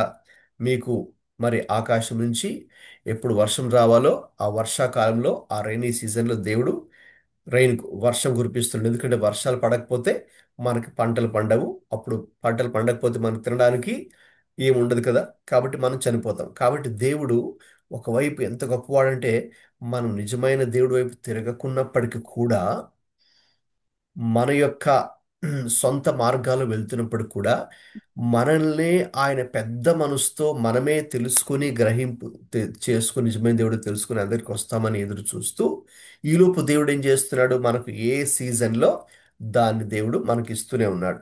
వర్షాకాలంలో వర్షాన్ని, అలాగే ఋతువులు ఉంటాయి కదా, ఆ ఫలవంతమైన ఋతువులు కూడా దయచేస్తూ మనకు ఆహారం అనుగ్రహిస్తూ, మనకు దేవుడు క్షేమాన్ని, భద్రతను, ప్రొటెక్షన్ని ఎప్పటికప్పుడు మనం దేవుడు వైపు తిరగకపోయినా కూడా ఇవన్నీ కూడా దేవుడు ఇస్తూ ఉన్నాడు. అందుకే చూడండి, దేవుడు ఆ, మరి వర్షం అనేది నీతిమంతుల మీద, అవినీతిమంతులు అందరూ వర్షాన్ని మన పొందుకుంటారు కదండి. అదేంటంటే that's a sign that God loves everyone. Same time God is giving time. దేవుడు కూడా మనం ఇంకా ఆయన వైపు తిరగాలి అనే ఉద్దేశంతో పెద్ద మనసుతో దేవుడే మనకు ఆ రీతిగా సహాయం కూడా చేస్తున్నాడు. రైట్. ఇలాగ ఇవన్నీ చెప్తున్నారు వాళ్ళు. పౌలు బర్నబా చెబుతూ దేవుడు ఇంత మంచివాడుగా ఉన్నాడు, మీరు ఆయన వైపు తిరగండి, ఆయన సజీవుడైన దేవుడు అని చెప్పి, ఓకే ఇంకా చెప్పాలంటే వీళ్ళ కోసం వాళ్ళు బలర్పించాలనుకున్నారు ఆ రోజున. అయితే వెంటనే వారు దాన్ని ఆపాలని ప్రయత్నించారు. తమకు బలి అర్పింపకుండా జనసమూహం ఆపుట చాలా కష్టమైంది వారికి. ఎందుకంటే వాళ్ళందరూ మైండ్లో ఫిక్స్ అయిపోయి ఉన్నారు, వీళ్ళే దేవుళ్ళే దిగి వచ్చారు, అందుకే ఈ కార్యం జరిగింది కాబట్టి మనం వాళ్ళని పూజించాలి అని వాళ్ళు అనుకున్నారు. సో పొరపడ్డారు. అయితే వీళ్ళు మాత్రం చాలా ఆ, ఖచ్చితంగా చాలా క్లారిటీతో స్పష్టతతో చెప్తున్నారు, మేము దేవుళ్ళము కాదు, మేము కూడా మీలాంటి మనుషులమే, ఈ కార్యం చేసింది దేవుడే, మీరు తిరగాల్సింది దేవుడి వైపు, ఆయన సజీవుడు, ఆయన శక్తిమంతుడు, ఆయన వైపు మీరు తిరగాలి అని ఆయన చాలా స్పష్టంగా చెప్తున్నారు. చూడండి, ఇక్కడ మనం నేర్చుకోవాల్సింది, వారు ఏమాత్రం కూడా దేవుని యొక్క మహిమను కొంచెమైనా తీసుకోవడానికి వాళ్ళు ఇష్టపడలేదు. కంప్లీట్గా అది దేవుడు చేసిన కార్యం కాబట్టి దేవుడికి మనం చేయాలి. కానీ మీరు మమ్మల్ని మొక్కుతున్నారేంటి, మమ్మల్ని ఇక్కడ దేవుడు చేస్తున్నారేంటి? ఓకే. సో అది చాలా ప్రాముఖ్యమైన విషయమే. ఎందుకంటే ఈ రోజుల్లో కూడా చాలామంది, ఓకేనండి, ఈవెన్ దేవుని సేవ చేసేవారు కూడా, వారు కొంతమంది తెలుసో తెలియక వాళ్ళు ఏంటంటే, ఇది ఇది నా వల్ల జరిగింది, ఇది నేను చేశాను అన్నట్టుగా, అంటే ఇది ఇది నా గొప్పతనంగా వాళ్ళు చెప్పుకుంటూ ఉంటారు. అయితే అల్టిమేట్గా అది ఎంత గొప్ప కార్యం జరిగినా కూడా, అది స్వస్థత కావచ్చు, మరొక అద్భుతం కావచ్చు, ఇంకొకటి కావచ్చు, ఇంకొకటి కావచ్చు, అల్టిమేట్గా చేసింది ఎవరంటే దేవుడే. ఓకే. సో అల్టిమేట్గా దేవుడు ఆ కార్యాన్ని జరిగించాడు. కాబట్టి మనం దాన్ని ఆ, దృష్టిలో ఉంచుకొని మనం ప్రభువుని స్తుతించాలి, ప్రభువుకి మనం ఆ ఘనతను చెల్లించాలి అనేది వీళ్ళ పాయింట్ అనమాట. అపోస్తలులైనటువంటి పౌలు, బర్నబా. రైట్. సో కాబట్టి ఈ సెక్షన్లో మనం అదే నేర్చుకుంటున్నాం. ఈ turning to the living God అని చూసాం కదా. సో కాబట్టి దేవుని వైపు తిరగండి అనేది. కాబట్టి ఇప్పుడు వీళ్ళు చేస్తున్న పని ఏంటంటే, మనుషుల దృష్టిని, ఓకే, ఈ వ్యర్థమైన వాటి మీద కాకుండా, విగ్రహాల మీద కాకుండా, లేక ఎవరైతే దేవతలు దేవుళ్ళు అని చెప్పుకుంటూ ఉన్నారో వారి మీద కాకుండా, వీరి యొక్క దృష్టిని, వీరి మనస్సుని, వీరి హృదయాన్ని సజీవుడైనటువంటి దేవుడి వైపు త్రిప్పుతూ ఉన్నారు. అది సో నిజంగా మనం చేయవలసిన పరిచర్య కూడా అంతే. మనం ఏం చేయాలి? ప్రజల మనస్సును, ప్రజల దృష్టిని దేవుడి వైపు మళ్ళించాలి. మన వైపు కాదు, మనుషుల వైపు కాదు, లోకం వైపు కాదు. నిజమైన దేవుడు ఎవరో ఆయన మీదకు వీరి యొక్క దృష్టి వెళ్ళేటట్టుగా మనము మాట్లాడాలి, లేకపోతే మనము పరిచయం చేయాలి, లేకపోతే మనము ఎక్స్ప్లెయిన్ చేయాలి, లేకపోతే మనం వారి కోసం ప్రార్థన చేయాలి, లేక మనము ఏది చేసినా, వాట్ ఎవర్ మనం ఏది చేసినా కూడా అల్టిమేట్గా మనము ఆ, ప్రజలను, సజీవుడైన దేవుడి వైపు ప్రజలు తిరగడం కోసమే మనము ప్రయత్నం చేయాలి. ఓకే. సో కాబట్టి ఎందుకంటే it's all about God, it's not about us. ఇది మన గురించి కాదు, మన యొక్క గొప్పతనము, మన యొక్క తెలివో, మన యొక్క శక్తో, మన సామర్థ్యము, ఓకేనండి, మన పలుకుబడి కాదు. So it's all about God. దేవుడు మనల్ని జస్ట్ ఒక సాధనంగా, దేవుడు ఆ సమయానికి, అంటే ఒకరిని మనం రక్షణలోకి నడిపించాము, లేదు ఒకరికి మనం ప్రార్థన చేసి వారికి స్వస్థత వచ్చింది అనుకోండి, ఓకేనండి, లేకపోతే ఇంకొక అద్భుతం జరిగింది, మీరే మీ బంధువుల ఇంటికి వెళ్ళి వాళ్ళ కోసం ప్రార్థన చేసినప్పుడు దేవుడు ఏదైనా వాళ్ళకు మేలు జరిగింది, ఒక అద్భుతం జరిగింది, ఒక స్వస్థత జరిగింది మీ ద్వారా, మీ ప్రార్థన ద్వారా. ఓకే. ఆ టైంలో, ఓకేనా, వెంటనే మరి మనము దేవుడికే సమస్త మహిమ గంత చెల్లించాలి. చెల్లించి వాళ్ళకు కూడా మనం చెప్పాలి, ఇది చేసింది నేను కాదమ్మా, ఇది చేసింది దేవుడు, కాబట్టి మీరు దేవుని వైపు మీరు తిరగాలి. ఓకే. దేవుని మీద మీరు ఆధారపడాలని ప్రజల మనస్సుని, ప్రజల దృష్టిని దేవుడి వైపు మళ్ళించాలి. లేదనుకుంటే మనుషులు ఎక్కడైనా, ఏ ప్రాంతంలో అయినా చాలా ఈజీగా వారి యొక్క మైండ్ మనిషి మీదకి వెళ్ళే అవకాశం ఉంది. మనకు హీరో వర్షిప్ ఎక్కువ అన్ని చోట్ల కూడా. కాబట్టి మనుషులు చాలాసార్లు దేవుని కంటే ఎక్కువగా మనిషికే ప్రాధాన్యత ఇస్తూ ఉంటారనిపిస్తుంది కొన్నిసార్లు. ఓకే. మనుషులకే ఎక్కువ వాల్యూ, వాళ్ళకే ఎక్కువ, ఎందుకంటే వాళ్ళు ఇలా చేశారు, వీళ్ళు ఇలా చేశారు, వాళ్ళు చాలా గొప్ప వాళ్ళు అన్నట్టుగా, ఓకే, అయిపోతుంటది. So that is wrong. Okay. అందుకే పౌలు, బర్నబా చాలా ఖచ్చితంగా క్లారిటీతో వాళ్ళు చెప్పారు, మేము మీలాంటి మనుషులమే బాబు అని బట్టలు చించుకొని మళ్ళీ వాళ్ళకి చెప్పడం జరిగింది. ఓకే. వాళ్ళకు క్లారిటీ రావాలి. సో వాళ్ళు చేసే తప్పు వాళ్ళు అలా చేయకూడదు. వాళ్ళు కూడా ఆ వ్యర్థమైనవన్నీ మానుకొని సజీవుడైన దేవుడు వైపు తిరగండి అని వారికి చెప్పడం జరిగింది. Okay. So very clear. So దేవుడు చేసినటువంటి ఒక అద్భుతం అక్కడ చూసాం 8-18లో. ఆ అద్భుతం తర్వాత ప్రజలు ఏ రీతిగా తప్పుగా అనుకున్నారో ఆ దానికి కూడా ఒక మంచి స్పష్టత, వివరణ అనేది కూడా పౌలు, బర్నబా అక్కడ ఇవ్వడం జరిగింది. ఇంకా తర్వాత వారి మనస్సులను వ్యర్థమైనటువంటి వాటిని మీద కాకుండా సృష్టికర్త అయిన దేవుడి వైపు మీ మనసు తిప్పాలని కూడా చెప్పడం జరిగింది. అది ఈ యొక్క సెక్షన్లో మనం నేర్చుకుంటూ ఉన్నాం. ఇక నెక్స్ట్ సెక్షన్లోకి వెళ్దాం. ఎవరైనా 19, 20 చదవండి.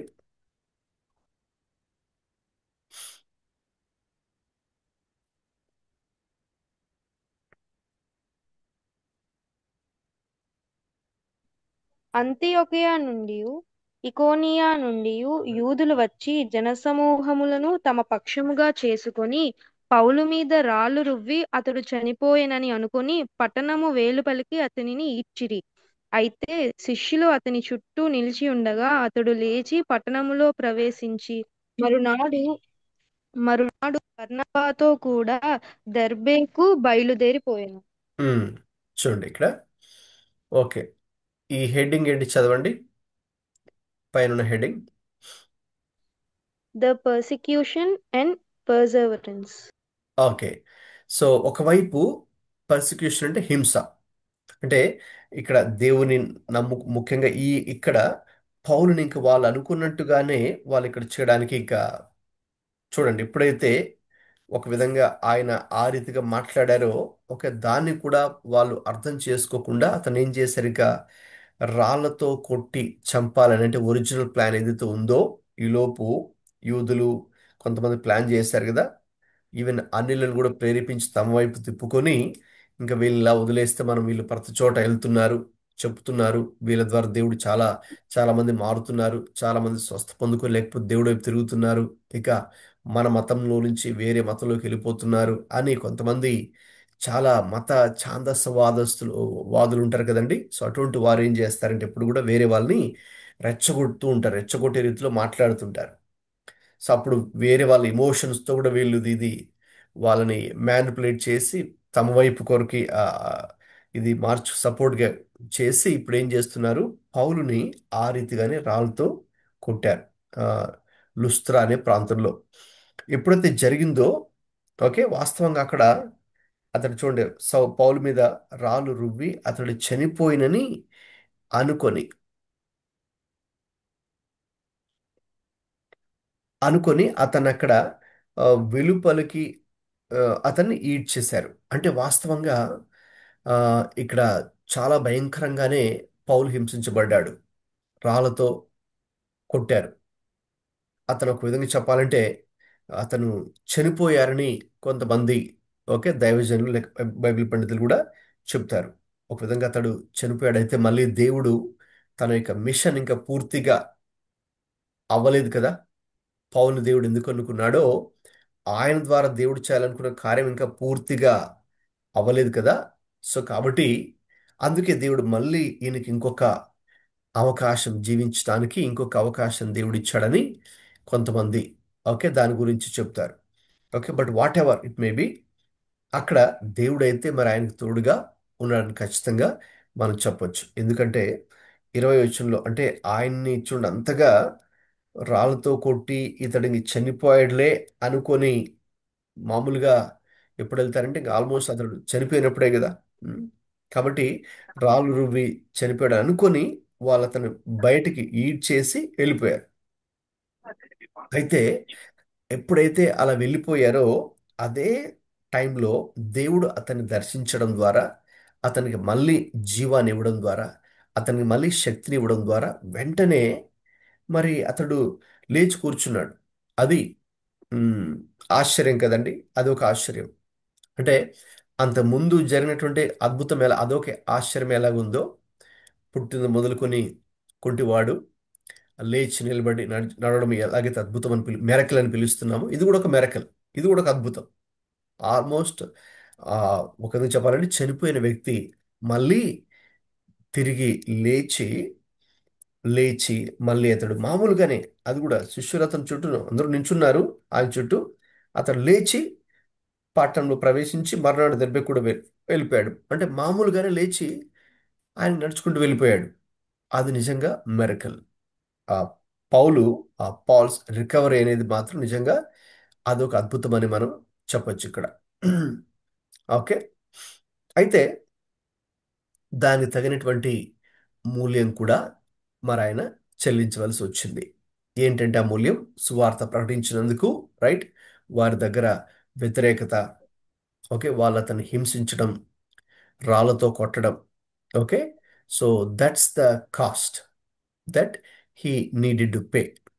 ఓకే, అది ఒక విధంగా ఆయన చెల్లించవలసినటువంటి వెల.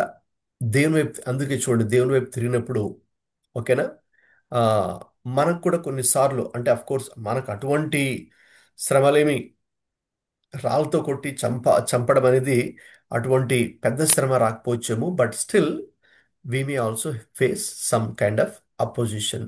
ఓకే, అంటే దేవుని వైపు తిరిగినందుకు, ఓకే, లేక దేవుని వెంబడిస్తున్నందుకు, just because we are a Christian believers, లేక ఫాలోయింగ్ గాడ్, దేవుని వెంబడిస్తున్నందుకు మనల్ని కూడా ప్రజలు మనల్ని కూడా హింసించాలని, మనల్ని కూడా టార్చర్ చేయాలని, మనల్ని కూడా నెగ్లెక్ట్ చేయాలని, ఓకే, మన గురించి కూడా నెగిటివ్గా మాట్లాడాలని చాలా ప్రయత్నాలు జరుగుతాయి కదండి. సో మనం కూడా దాన్ని ఎక్స్పీరియన్స్ చేయొచ్చాము, but it is still the part of, okay, that's the cost we have to pay in following God. దేవుణ్ణి వెంబడించే క్రమంలో మరి మనం వెళ్ళి చెల్లించవలసినటువంటి మూల్యం కూడా కొంత ఉంటుంది. ఆ మూల్యంలోనే ఇది ఒక భాగం. శ్రమ, వ్యతిరేకత, క్రీస్తు కోసం, సువార్త కోసం అనుభవించడం. సో పౌలు దాన్ని చెల్లించాడు. అయితే దేవుడు తప్పకుండా, దేవుడు నమ్మదగిన వాడు కదండి. మనం ఒక అడుగు దేవుని కోసం ఒక అడుగు ముందుకేస్తే ఆయన ఇంకొక 100 అడుగులు ఆయన వేసే దేవుడు మన దేవుడు. ఎప్పుడైతే పౌలు దేవుడి కోసం ధైర్యంగా నిలబడి రాళ్ళ దెబ్బలు కూడా తిన్నాడో, అయితే దేవుడు ఏం చేశాడు? దేవుడు అతన్ని స్వస్థపరిచాడు. దేవుడు అతన్ని చనిపోయిన స్థితిలో ఉన్నప్పుడు కూడా తిరిగి మళ్ళీ లేపాడు. తిరిగి లేపి శక్తినిచ్చి మళ్ళీ ముందుకు నడుచుకుంటూ మళ్ళీ ఇంకొక ఊరికి వెళ్ళి అక్కడ కూడా మళ్ళీ సువార్త సేవ చేయడానికి దేవుడే కృపనిచ్చాడు. కాబట్టి దేవుడేమి విడిచిపెట్టే దేవుడు కాదు. మనము కొంత దేవుని కొరకు ఒక వెల, మూల్యము చెల్లించవలసి వచ్చినప్పటికి కూడా మనము దాన్ని దేవుడి కోసం చేసినప్పుడు, లేక దేవుడి కోసం నిలబడినప్పుడు, దేవుడి కోసం ఆ నిందని కానీ, ఆ అవమానాన్ని కానీ, ఆ బాధని కానీ మనము ఫేస్ చేసినప్పుడు, దేవుడు తర్వాత దాన్ని చూచి తప్పకుండా, రైట్, మనకు తోడుగా ఉండి మనకు కూడా సహాయం చేసే దేవుడే ఆయన. Okay, right. ఇక నెక్స్ట్ లాస్ట్ సెక్షన్లోకి వెళ్దామండి. ఎవరైనా 21 నుండి 28 దాకా చదవండి.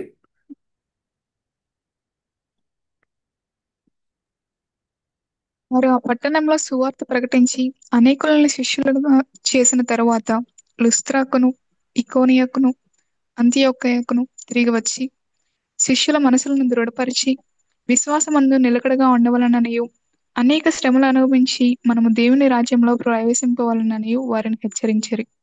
మరియు ప్రతి సంఘంలో వారికి పెద్దలను ఏర్పరిచి ఉపవాసముండి ప్రార్థన చేసి వారి నమ్మిన ప్రభువునకు వారిని అప్పగించిరి. తరువాత పిసిదియా దేశమందంతటా సంచరించి పంఫూలియాకు వచ్చిరి. వారు మరియు పెర్గేలో వాక్యము బోధించి అత్తాలియాకు దిగి వెళ్ళిరి. అక్కడ నుండి ఓడ ఎక్కి తాము నెరవేర్చిన పని నిమిత్తము దేవుని కృపకు అప్పగింపబడిన వారై మొదట బయలుదేరిన అంతియోకియాకు తిరిగి వచ్చిరి. వారు వచ్చి సంఘమును సమకూర్చి దేవుడు తమకు తోడై ఉండి చేసిన కార్యములన్నీ అన్ని జనులు విశ్వసించుటకు ఆయన ద్వారము తెరిచిన సంగతి వివరించిరి. పిమ్మట వారి శిష్యుల యొద్ద బహుకాలం ఓకే, రైట్. సో 21 నుండి కూడా మనం ఇంకా పరిశీలిస్తే 21, 22లో మనం చూసినప్పుడు వారు ఏం చేస్తున్నారు? వారు ఆ పట్టణంలో ప్రకటించి మరి సంచరిస్తూ సువార్తను ప్రకటిస్తూ ఉన్నారు. ఓకే, ప్రకటించి అనేకులను శిష్యులుగా చేసిన తర్వాత, అంటే అనేక మందికి వీరు ఏం చేశారంటే ఆయా ప్రాంతాలకు వెళ్తున్నప్పుడు సువార్త ప్రకటించారు. నిజమైన దేవుడు ఎవరో వారికి పరిచయం చేశారు. అంత మాత్రమే కాదండి, సువార్త చెప్పడంతోనే వారి పని అయిపోలేదు. సువార్త చెప్పిన తర్వాత తర్వాత వారిని ఇక శిష్యులనుగా చేసిన తర్వాత అన్నారు. ఓకే, సో శిష్యులనుగా చేయడం అంటే వాళ్ళకి ఇంకా దేవుని గురించినటువంటి వాక్యాన్ని వారికి బోధించడం. ఓకే, వాళ్ళు క్రొత్తగా సువార్త నమ్మి బాప్తిసం తీసుకున్నారు అనుకోండి, వారు చెప్పాలంటే ఆత్మీయతలో వారు పసిపిల్లలు. విశ్వాసంలో వారు పసిపిల్లలు కాబట్టి ఆ పసిపిల్లలు ఏం చేయాలి ఇప్పుడు? వారికి ఆహారం పెడుతూ వారి ఒక వయస్సు, పెద్ద వయస్సు వచ్చేంత వరకు లేక ఒక వయసు వచ్చేంత వరకు వారిని కేర్ చేయాలి కదా. సో ఆ రీతిగా వీరేం చేశారు? వారిని శిష్యుల స్థాయికి తీసుకుని రావడానికి మరి అనేక సంగతులు వారికి బోధించవలసి వచ్చింది, లేక వారి కోసం ప్రార్థన చేయవలసి వచ్చింది. సో ఈ రీతిగా లేక వారికి ఉన్నటువంటి ప్రశ్నలకు వీరు జవాబులు ఇవ్వడము జరిగింది. సో కాబట్టి ఇదేదో జస్ట్ ఒక వన్ డేలో జరిగిపోయేది కాదు. ఓకే, ఇది ఒక ప్రాసెస్ అన్నమాట. ఓకే, మనం కూడా యేసుక్రీస్తు యొక్క శిష్యులుగా మరి మారుతున్నాము అనేది ఒక it's a life long process in a way. Okay, so కాబట్టి ఇది వీరు చాలా ఓపికతో చేసినటువంటి పని.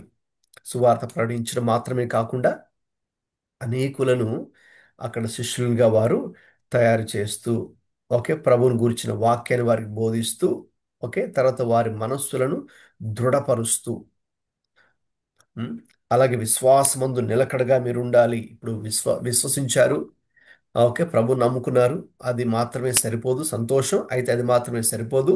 ఇక ప్రభు నమ్ముకున్న తర్వాత, ఓకే, మీ విశ్వాసానికి కొన్ని పరీక్షలు ఎదురు రావచ్చు, కొన్ని ఇబ్బందికరమైన పరిస్థితులు మీకు కూడా కలగచ్చు.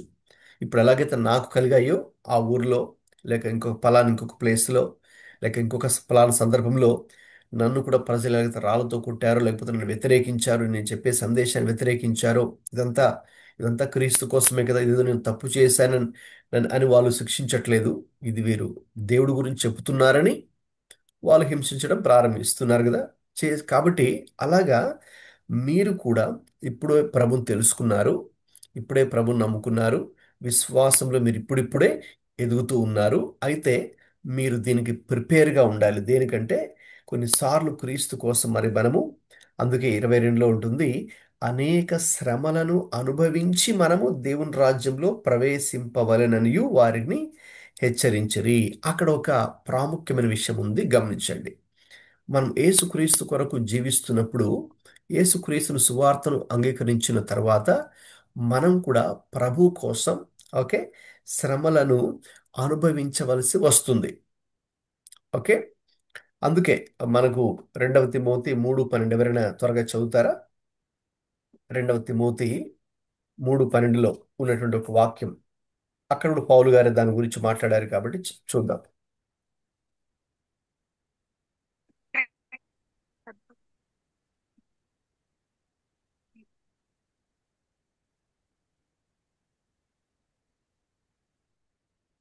వాయిస్ బ్రేక్ అవుతున్నట్టుంది. క్రీస్తు యేసునందు సద్భక్తితో బ్రతుకును ఉద్దేశించి వారందరూ హింస పొందుదురు. రైట్. సో 2 తిమోతి 3:12లో పౌలే ఈ ఈ మాటలు చెప్తున్నది కూడా పౌలే కాబట్టి అక్కడ కూడా ఏమంటున్నారంటే ఆయన తిమోతికి ఆ యొక్క ఉత్తరాన్ని లెటర్ని రాస్తూ, ఇదిగో క్రీస్తు యేసునందు అంటే యేసుక్రీస్తు కొరకు మనము సద్భక్తి అంటే మంచి భక్తి అంటే రైట్ కైండ్ ఆఫ్ లైఫ్ మనము జీవించాలి అంటే, ఓకే, అంటే దేవుడు కోరుకున్నట్టుగా మంచిగా మరి మనం జీవించాలంటే మాత్రం ఖచ్చితంగా హింస పొందుదురు అన్నది కదా. ఖచ్చితంగా ఎప్పుడో ఒకసారి ఎవరి ద్వారానో ఒకరి ద్వారా ఖచ్చితంగా ఏదో ఒక టైంలో ఏదో ఒక సందర్భంలో మనమైతే ఇబ్బందులు గుండా లేక దాని గుండా వెళ్ళాల్సి ఉంటుంది. కాబట్టి ఈ విషయం అసలు యేసుప్రభు ఉన్నప్పుడే ఆయన శిష్యులకు కూడా ముందే చెప్పారు ఆయన. ఎందుకంటే మనకి ఏదైనా సడన్గా ఒక ప్రాబ్లం వస్తే అప్పుడు షాక్ అవ్వకుండా, అప్పుడు షాక్ అయ్యి అప్పుడు కృంగిపోకుండా ప్రభు ఎప్పుడు ముందుగానే తన శిష్యుల హృదయాలను సిద్ధపరిచాడనమాట. అందుకే ఆయన చెప్పారు, "అది లోకమునను ద్వేషించింది కాబట్టి." అది మీరు తర్వాత మీ ఫ్రీ టైంలో యోహాను సువార్త 15 20వ వచనం నుంచి మీరు అలా కింది వరకు చదువుకుంటూ వెళ్తూ ఉంటే ఆయన అంటారు, లోకం మొదట నన్ను ద్వేషించింది కాబట్టి మిమ్మును కూడా లోకము ద్వేషిస్తుంది. అంటే వారు నన్ను మొదట తిరస్కరించారు కదా మరి, నన్ను దేవుడు కాదన్నారు, లేక చాలా మంది నన్ను తృణీకరించారు, లేక నన్ను సిలువకు అప్పగించారు, ఒక లేమంది నా మీద నిందలు మోపారు, అన్యాయపు తీర్పు తీర్చారు, ఇవన్నీ చేశారు కదా. సో కాబట్టి ఇప్పుడు మీరెవరు? క్రైస్తవులు అంటే క్రీస్తుని వెంబడించేవారు, అంటే మనం ఆయన వెంబడిస్తున్నాం కదా. కాబట్టి మన యొక్క ఫౌండర్ ఆయన, లేక మన గాడ్ ఆయన, కాబట్టి మనం ఇప్పుడు ఆయన వెంబడిస్తున్నప్పుడు, ఆయన ఫాలో అవుతున్నప్పుడు ఆయనకి ఎలా ట్రీట్ చేశారు లోకము? మిమ్మును కూడా లోకము అలాగే అందుకే ద్వేషిస్తుంది. మీరు నన్ను వెంబడిస్తున్నారని లోకం మిమ్మును ద్వేషిస్తుంది. ఓకే, లోకంలో మీకు శ్రమ కలుగును, అయినను ధైర్యం తెచ్చుకోండి, నేను మీకు తోడుగా ఉన్నాననే వాగ్దానం కూడా ప్రభు మనకు చెప్పారు. కాబట్టి అయితే దానికి మరి మనం కూడా మెంటల్గా ప్రిపేర్డ్ అయి ఉండాలి అని ముందుగానే శిష్యుల హృదయాన్ని ప్రభు సిద్ధపరిచారు. అంటే క్రీస్తు కోసం, దేవుని కోసం, సువార్త కోసం మనము ఓకే హింసలను, వ్యతిరేకతలను, లేక నిందలను, లేక అవమానములను కూడా ఎదుర్కోవలసి వస్తుంది ఈ లోకపు మనుషుల ద్వారా. ఎప్పుడో ఒకసారి, ఏదో ఒక సందర్భంలో, that can be in a different form. ఓకేనండి. అంటే కరెక్ట్గా పౌలుకి జరిగినట్టుగానే ఆ, రాళ్ళతో కొట్టడమే అనేది ఉండకపోవచ్చు. Okay, but it can come in a different form. But a form అయినా కూడా అది ఖచ్చితంగా అది మనకు ఇబ్బందిని కలిగించేటటువంటి పరిస్థితే. ఖచ్చితంగా అది మనకు గాయాన్ని, ఇబ్బందిని, బాధను కలిగించేటువంటి పరిస్థితులే కలగవచ్చు. అయితే అయిన దానికి కూడా ప్రభు చెప్పారు, మీరు అది వస్తుందని కూడా మీరేమీ దిగులు చెందొద్దు, లేక బాధపడొద్దు. ఆ టైంలో కూడా నేను మీకు తోడై ఉంటానని కూడా వాగ్దానం కూడా మనకుంది. సో కాబట్టి మనం దాని గురించి చింతించాల్సిన అవసరం అయితే లేదు. కానీ మరి ప్రభు ఓకే మరి మనకు తోడుగా ఉంటారు. అయితే ఈ లోకంలో ఉన్నప్పుడు మనం సాధారణంగా కొన్ని టెస్ట్స్, పరీక్షలు, మీరు ఎగ్జామ్కి వెళ్తున్న స్కూల్లో ఉన్నప్పుడు లేక కాలేజీలో ఉన్నప్పుడు ఎలాగైతే మీకు టైం టు టైం టెస్టులు పెడుతుంటారో, తద్వారానే మీకు ఇంకా నెక్స్ట్ క్లాస్కి ఓకే ప్రమోషన్ ఎలాగైతే వస్తుందో, అలాగా ఇవి చెప్పాలంటే ఈ శ్రమలు, క్రీస్తు కోసం పడే శ్రమలు కూడా మనల్ని క్రీస్తులో ఇంకా పరిపక్వతలోకి నడిపిస్తాయి. ఇంకా మరి మనము ముందుకు వెళ్ళడానికే నడిపిస్తాయి. సో ఆ రీతిగా మనం వాటిని తీసుకోవాలి. సో కాబట్టి ఇక్కడ మనం పౌలు చెప్పిన మాటలు చూస్తే ఆయన శిష్యులకి ఎవరని చెప్తున్నాడు. ఆయన 22 వచనంలో శిష్యుల మనస్సులను దృఢపరిచి విశ్వాసమందు నిలకడగా ఉండాలని చెప్పి అనేక శ్రమలు అనుభవించి మనం దేవుని రాజ్యంలో ప్రవేశింపవాలని వారిని హెచ్చరించారు. ఇక తర్వాత ఆయన ఏం చేస్తూ వచ్చారంటే మరి ప్రతి సంఘంలో అంటే వారు వెళ్ళి ఎక్కడెక్కడైతే సువార్త ప్రకటించారో, ఎక్కడెక్కడైతే మరి సంఘాన్ని వాళ్ళు ప్రారంభించారో అక్కడ వారికి పెద్దలను నియమించి ఉపవాసం ఉండి ప్రార్థన చేసి ఇక వారు ప్రభులో ఉండాలని వారందరినీ కూడా ఆయన ఎంకరేజ్ చేస్తూ వచ్చారు, బలపరుస్తూ వచ్చారు. వారిని మీరు ఇక్కడితోనే ఆగిపోకండి, ప్రభుని తెలుసుకున్నారు కదా ఇంకా చాలు అన్నట్టుగా కాదు. ఇంకా చెప్పాలంటే ఇక్కడ నుంచి మీది అసలైన ఆత్మీయ జీవితం స్టార్ట్ అవుతుంది. కాబట్టే మీకు ఒక సంఘం అనేది మీకు ఉండాలి, కాబట్టి మీకు ప్రార్థన ఉండాలి, కాబట్టి మీరు ఆ ప్రేయర్ గ్రూప్తో ఓకే వాళ్ళతో విశ్వాసులతో టచ్లో ఉండాలి. ఓకే, మీరు కలిసి ప్రార్థన చేస్తూ ఉండాలి. ఓకే, కలిసి మీరు వాక్యాన్ని ధ్యానం చేస్తూ ఉండాలి అని వారికి అందుకే సంఘాన్ని కూడా ఆయన ఏర్పరిచి అక్కడ వేరే వారిని అక్కడ నియమించి వారి కోసం ప్రార్థన చేసి ఇక వారికి చెప్పవలసిన హెచ్చరికలు అన్నీ కూడా చెప్పి ఇంకా ఆయన వేరే ప్రాంతానికి వెళ్ళిపోయారు. వేరే వారు వారు కలిసి సువార్త చేయడానికి పెర్గేలో, పిసిదియా దేశమంతటా, పంఫూలియా అనే ప్రాంతంలో ఓకేనా, ఇక అంతియోక ఇవన్నీ కూడా ఇంకా చూసుకుంటూ తిరిగి ఎక్కడైతే వాళ్ళు ప్రారంభించారో అంతియోక సంఘంలో స్టార్ట్ చేశారు కదా. సో తిరిగి అక్కడికి వాళ్ళు వచ్చి ఇంకా అక్కడ దేవుడు చేసినటువంటి కార్యాలన్నీ కూడా వారికి చెప్పారు. తర్వాత ముఖ్యంగా అన్ని జనుల మధ్య ఏ రీతిగా దేవుడు ద్వారం తెరిచాడో ఓకే మరి ఆ విషయాన్ని కూడా చెప్పి ఇంకా వాళ్ళు కూడా విని సంతోషించి ప్రభుని వాళ్ళు గనపరిచారు. కాబట్టి ఇక్కడ ఆయన చేసినటువంటి పని ఏంటంటే strengthening the disciples, building the living church. Okay, కాబట్టి మనం ఎవరికైనా సువార్త ప్రకటించినప్పుడు అక్కడితోనే ఆపివేయకుండా వారిని ఓకేనా రైట్ వేలో మనం వారిని గైడ్ చేయగలగాలి. ఓకే, సో లేకపోతే ఆ పని చేసే వారికి మనం వారిని అప్పగించాలి. ఓకే, సో అందుకే నేను మామూలుగా చెప్తుంటాను కదా, మరి మీరు సువార్త మీ ఫ్రెండ్స్ కానీ మీ బంధువులు కానీ ఓకే ఎవరికైనా కూడా మీ నేబర్స్కి మీరు చదువుతున్న చోట ఓకే మీరు చెప్పాలి దేవుడు ఏమై ఉన్నాడో, దేవుడు ప్రేమ ఏంటో సువార్తని మీకు తెలిసిన రీతిలోని మీరు చెప్పొచ్చు.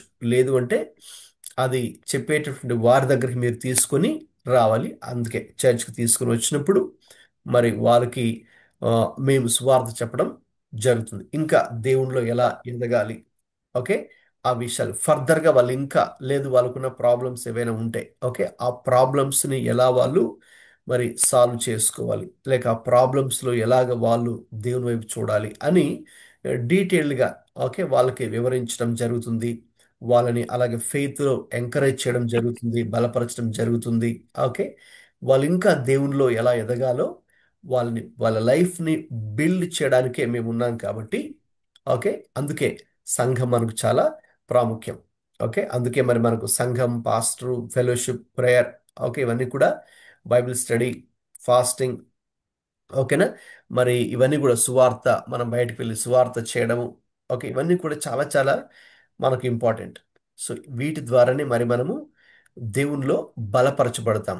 That's how you become as a disciple of Jesus. యేసుక్రీస్తు శిష్యులుగా మనము ఆ రీతిగానే మరి మనము మారుతాం. ఓకే, సో అది ఓవరాల్గా మనం ఈ అధ్యాయంలో చూస్తున్నాం. సో ఇక్కడ ఈ అధ్యాయంలో పౌలు చెప్పినట్టుగా సజీవుడైన దేవుడి వైపు తిరగండి అని వీళ్ళు చెప్పారు కదండి. Turn towards the living God. Okay, so ఈ turning to the living God అంటే దాని అర్థం ఏంటి అంటే ఫస్ట్ ఆఫ్ ఆల్ రిజెక్ట్. ఇక్కడ చదవండి ఎవరైనా ఫస్ట్ పాయింట్ ఇక్కడ త్వరగా, ముగింపులోకి వస్తున్నా.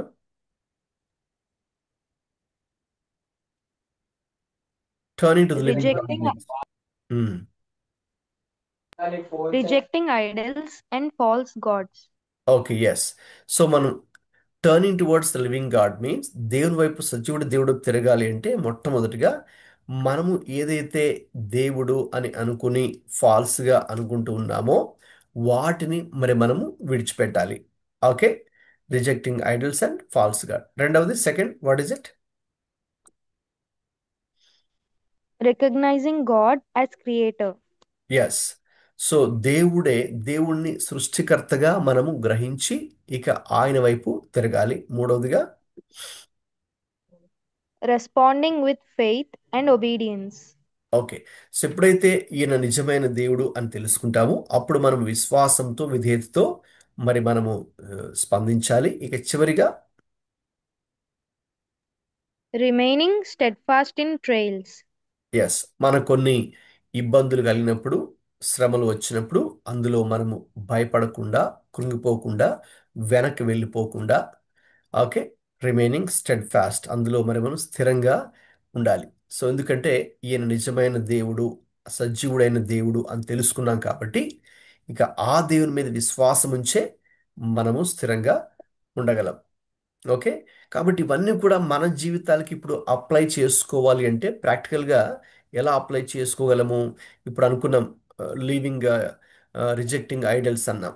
Okay, rejecting idols and falls God's. So ఇక్కడ ఐడల్స్ అన్నప్పుడు ఓకే, రెండు విధాలుగా పీపుల్ వర్షిప్, పీపుల్ అంటే ఐడల్ వర్షిప్ అన్నప్పుడు రెండు అర్థాలు మనం తెలుసుకో. ఒకటి అక్షరాల ఒక విగ్రహాన్ని పెట్టి అది దేవుడని నమ్మి, ఓకే దేవుడు కాకపోయినా దేవుడని నమ్మి పూజ చేయడం. ఓకే, దాన్ని అందులో నుంచి బయటకు రావాలి.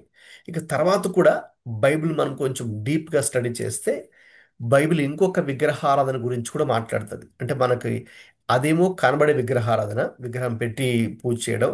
ఇప్పుడు కనబడని విగ్రహారాధన ఏంటి అంటే మనం దేనికైతే దేవుని స్థానాన్ని ఇస్తామో ఓకే, లేక దేవుని కంటే ఎక్కువగా దేన్నైతే ప్రేమిస్తామో, దేనికైతే మనం ఎక్కువ సమయాన్ని ఇచ్చి దాన్ని ప్రేమిస్తామో అదే మనకు దేవుడిగా మారుతుంది, అదే మనకు ఒక ఐడల్గా మారుతుంది. ఓకే, టెక్నాలజీ, ఫేమ్, మెటీరియలిజం, లేకపోతే ఇంకా making money, what ever okay, ఏదైనా కావచ్చు. లోకంలో మనము దేవుని కంటే ఎక్కువగా దేనికి ప్రాముఖ్యతనిస్తామో అదే మనకు దేవుడై కూర్చుంటుంది, లేక అదే మనకు విగ్రహమే కూర్చుంటుంది. సో ఇప్పుడు మనకు అటువంటి విగ్రహారాధన నుంచి కూడా మనం బయటపడాలి. నాట్ ఓన్లీ విజిబుల్, మనకు కనబడేటటువంటి విగ్రహము మనందరూ కూడా దాన్ని విడిచిపెట్టి ఇప్పుడు దేవుణ్ణి విశ్వసిస్తూ నమ్ముతున్నాం. అయితే దేవుని విశ్వసిస్తున్నప్పుడు కూడా మరి మనం దేవుడి కంటే ఎక్కువగా ఏదైనా ప్రేమిస్తుంటే అదే మనకు విగ్రహంగా మారుతుంది. దాన్ని మనం విడిచిపెట్టాలనేది కూడా మనం ఈ యొక్క అధ్యాయం నుంచి నేర్చుకోగలము. ఇక తర్వాత మనం ఇతరులకి సువార్త ప్రకటించినప్పుడు దేవుడి గురించి మరి మనము మాట్లాడాలి. ఓకే, ఏ రీతిగా ఆయన సృష్టికర్త అయి ఉన్నాడు, ఆకాశమునకు, భూమినకును, సముద్రము అందులోను వాటిని దేవుడే చేశాడని వీళ్ళు చెప్పారు కదా పౌలు, బర్నబా. ఆ రీతిగా మనం కూడా సువార్తను చెప్పేటప్పుడు మన పని అంతా కూడా ఏంటి అంటే క్రియేటర్ మీద మరి మనము ఫోకస్ చేయాలి, దేవుని మీద. ఓకే, ఆయన యొక్క గుణగణాలు, ఆయన ప్రేమ గురించి. ఓకే, ఆయన మనలో ఎటువంటి ప్రణాళిక కలిగి ఉన్నాడు దాని గురించి. ఓకే, మనం మాట్లాడినప్పుడు ఓకే అక్కడ దేవుడు కూడా కార్యం చేస్తాడు. ఇక తర్వాత మరి hardships prove the authenticity of faith. మనము నిజమైన విశ్వాసంలో ఉన్నప్పుడే మనకు కొన్ని ఇలాంటి కలుగుతాయి. సో కాబట్టి వ్యతిరేకత కానీ ఇబ్బందులు కానీ అవి కలిగినప్పుడు ఆ, అదేదో మనం దేవుడు మనం విడిచిపెట్టేసడానికి కాదు, ఇంకా చెప్పాలంటే అదే ప్రూఫ్. దేనికి ప్రూఫ్ అంటే you are having real faith అని చెప్పడానికి కూడా అదే ప్రూఫ్ అన్నమాట. అందుకే మనం ఆ వచనం చదువుకున్నాక 2 తిమోతి 3:12 క్రీస్తు యేసునందు సద్భక్తితో బ్రతుకుని ఉద్దేశించి వారందరూ హింస పొందుదురు. అంటే సద్భక్తికి ఒక గుర్తు ప్రూఫ్ ఏంటంటే హింస. అంటే మనం ఖచ్చితంగా ఎక్కడ కాంప్రమైజ్ అవ్వకుండా మనం రైట్గా జీవిస్తున్నాము, దేవుని కోసం బ్రతుకుతున్నాము, నిజమైన భక్తిలో దేవుడు కోరుకున్నటువంటి ఆ భక్తి ఆ ఆత్మీయత చేస్తున్నామంటే దానికి తగ్గట్టుగానే మనకి హింస కూడా వ్యతిరేకత కూడా ఉంటుంది అనేది కూడా తెలుసుకొని దానికి మనము ప్రిపేర్డ్ అయి ఓకే దేవుని యొక్క సహాయంతో మరి మనము ముందుకు వెళ్ళాలి. సో కాబట్టి మనం ముగింపులో మనకు మనమే కొన్ని ప్రశ్నలు వేసుకోవాలి. వీటిని రిఫ్లెక్షన్ క్వశ్చన్స్ అని అంటాం. ఓకే, అంటే ఈ యొక్క అధ్యాయాన్ని మనము స్టడీ చేసిన తర్వాత మనము ఈ యొక్క విషయాలు మన జీవితానికి కొన్ని సంగతులు అప్లై చేసుకున్న తర్వాత ఇక మనకు మనముగా ఆ, స్వపరీక్ష సెల్ఫ్ ఎగ్జామినేషన్ చేసుకుంటూ వేసుకోవాల్సిన ప్రశ్నలు. ఓకే, చదవండి 1 by 1. What idols must people turn from today? Any answers?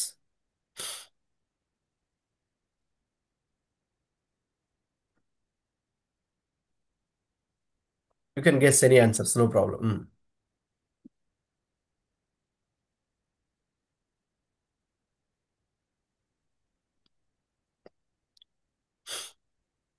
ఎవరైనా చెప్పొచ్చు. ఎటువంటి విగ్రహాల నుంచి ప్రజలు ఎప్పుడు తిరగాలి, దేవుడి వైపు తిరగాలి?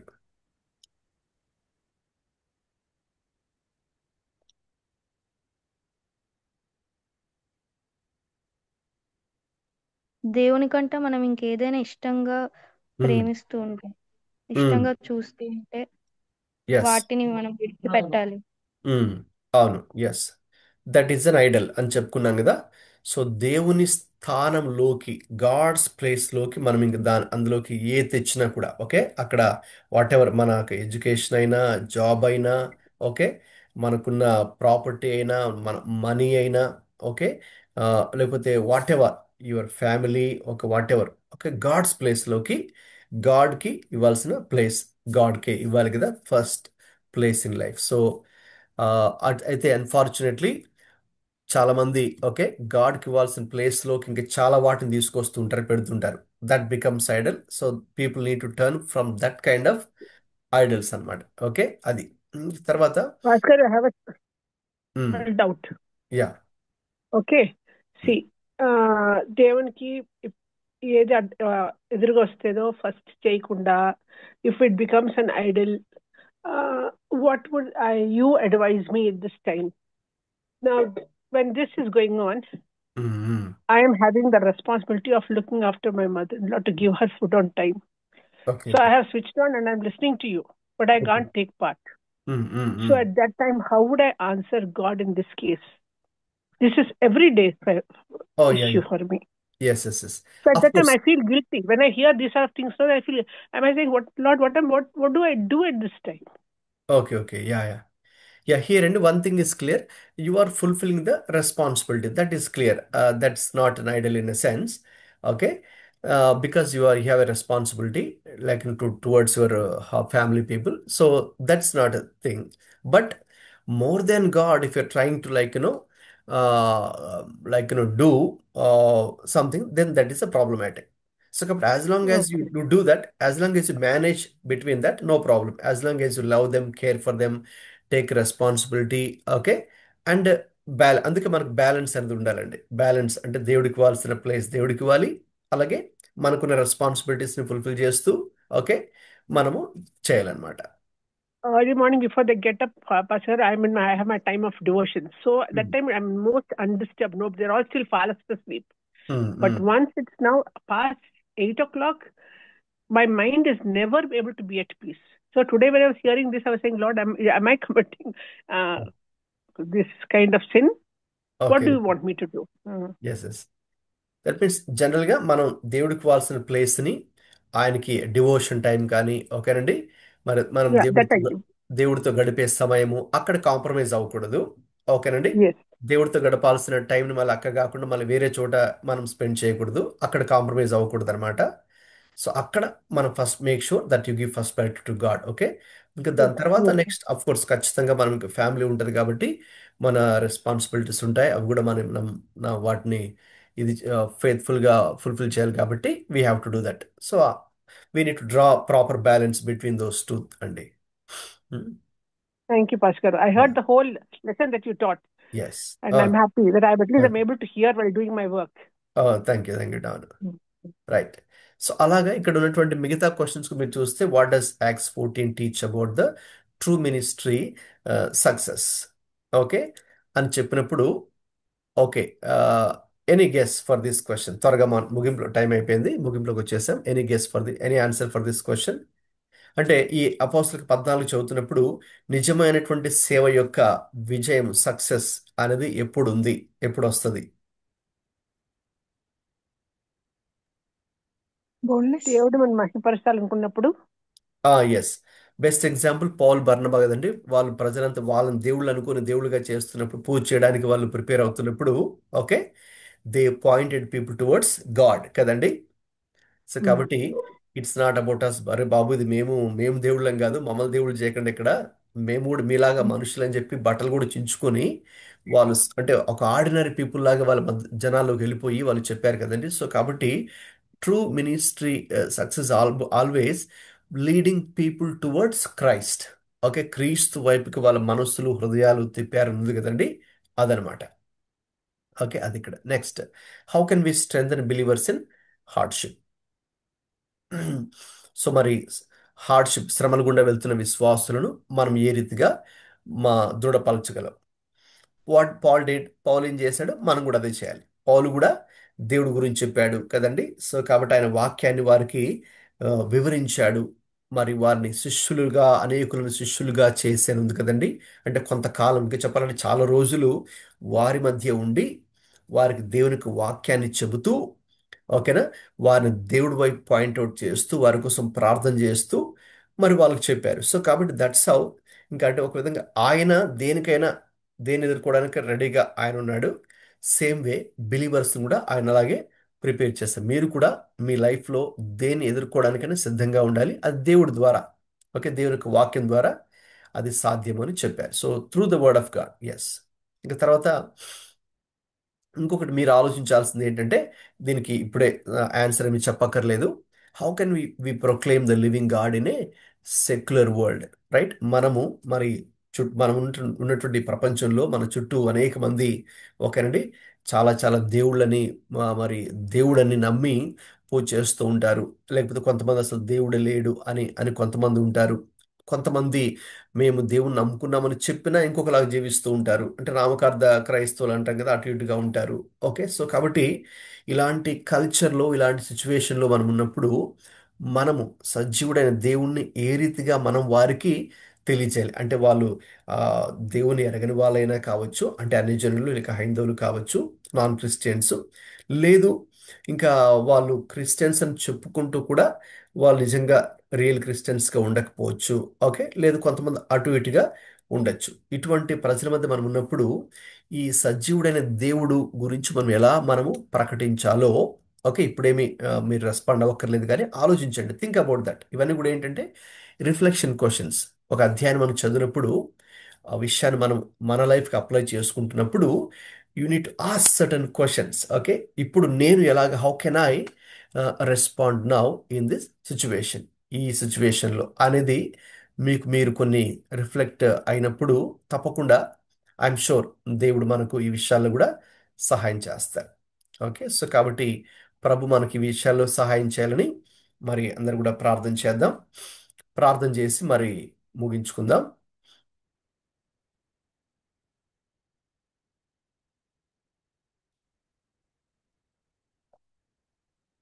రూప్ కుమార్ ఉన్నావా గ్రూప్లో?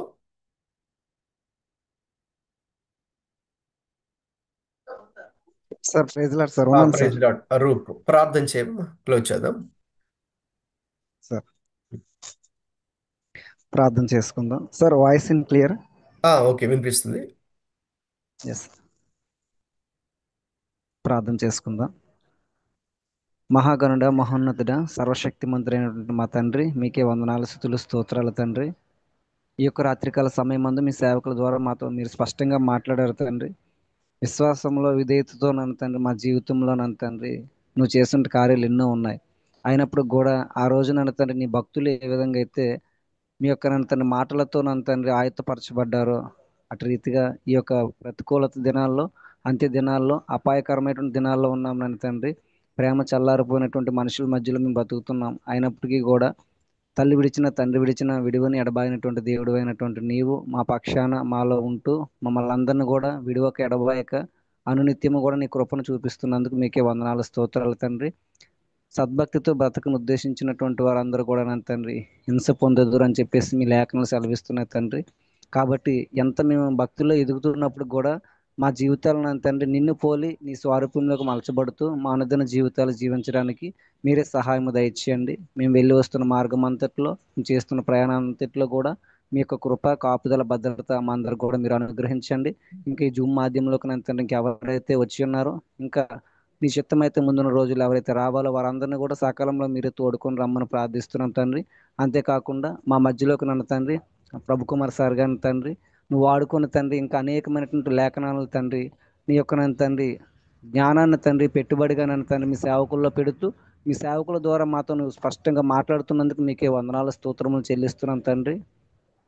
ఇంకా ముందున్న రోజుల్లో తను మా కొరకు ఇంకా అనేకమైనటువంటి తను మీ యొక్క సజీవమైనటువంటి లేఖనాలు తను తీసుకొని వస్తుంటుండగా మీరే మీ సేవకుల ద్వారా తండ్రి మీరు మాతో మాట్లాడమని తండ్రి.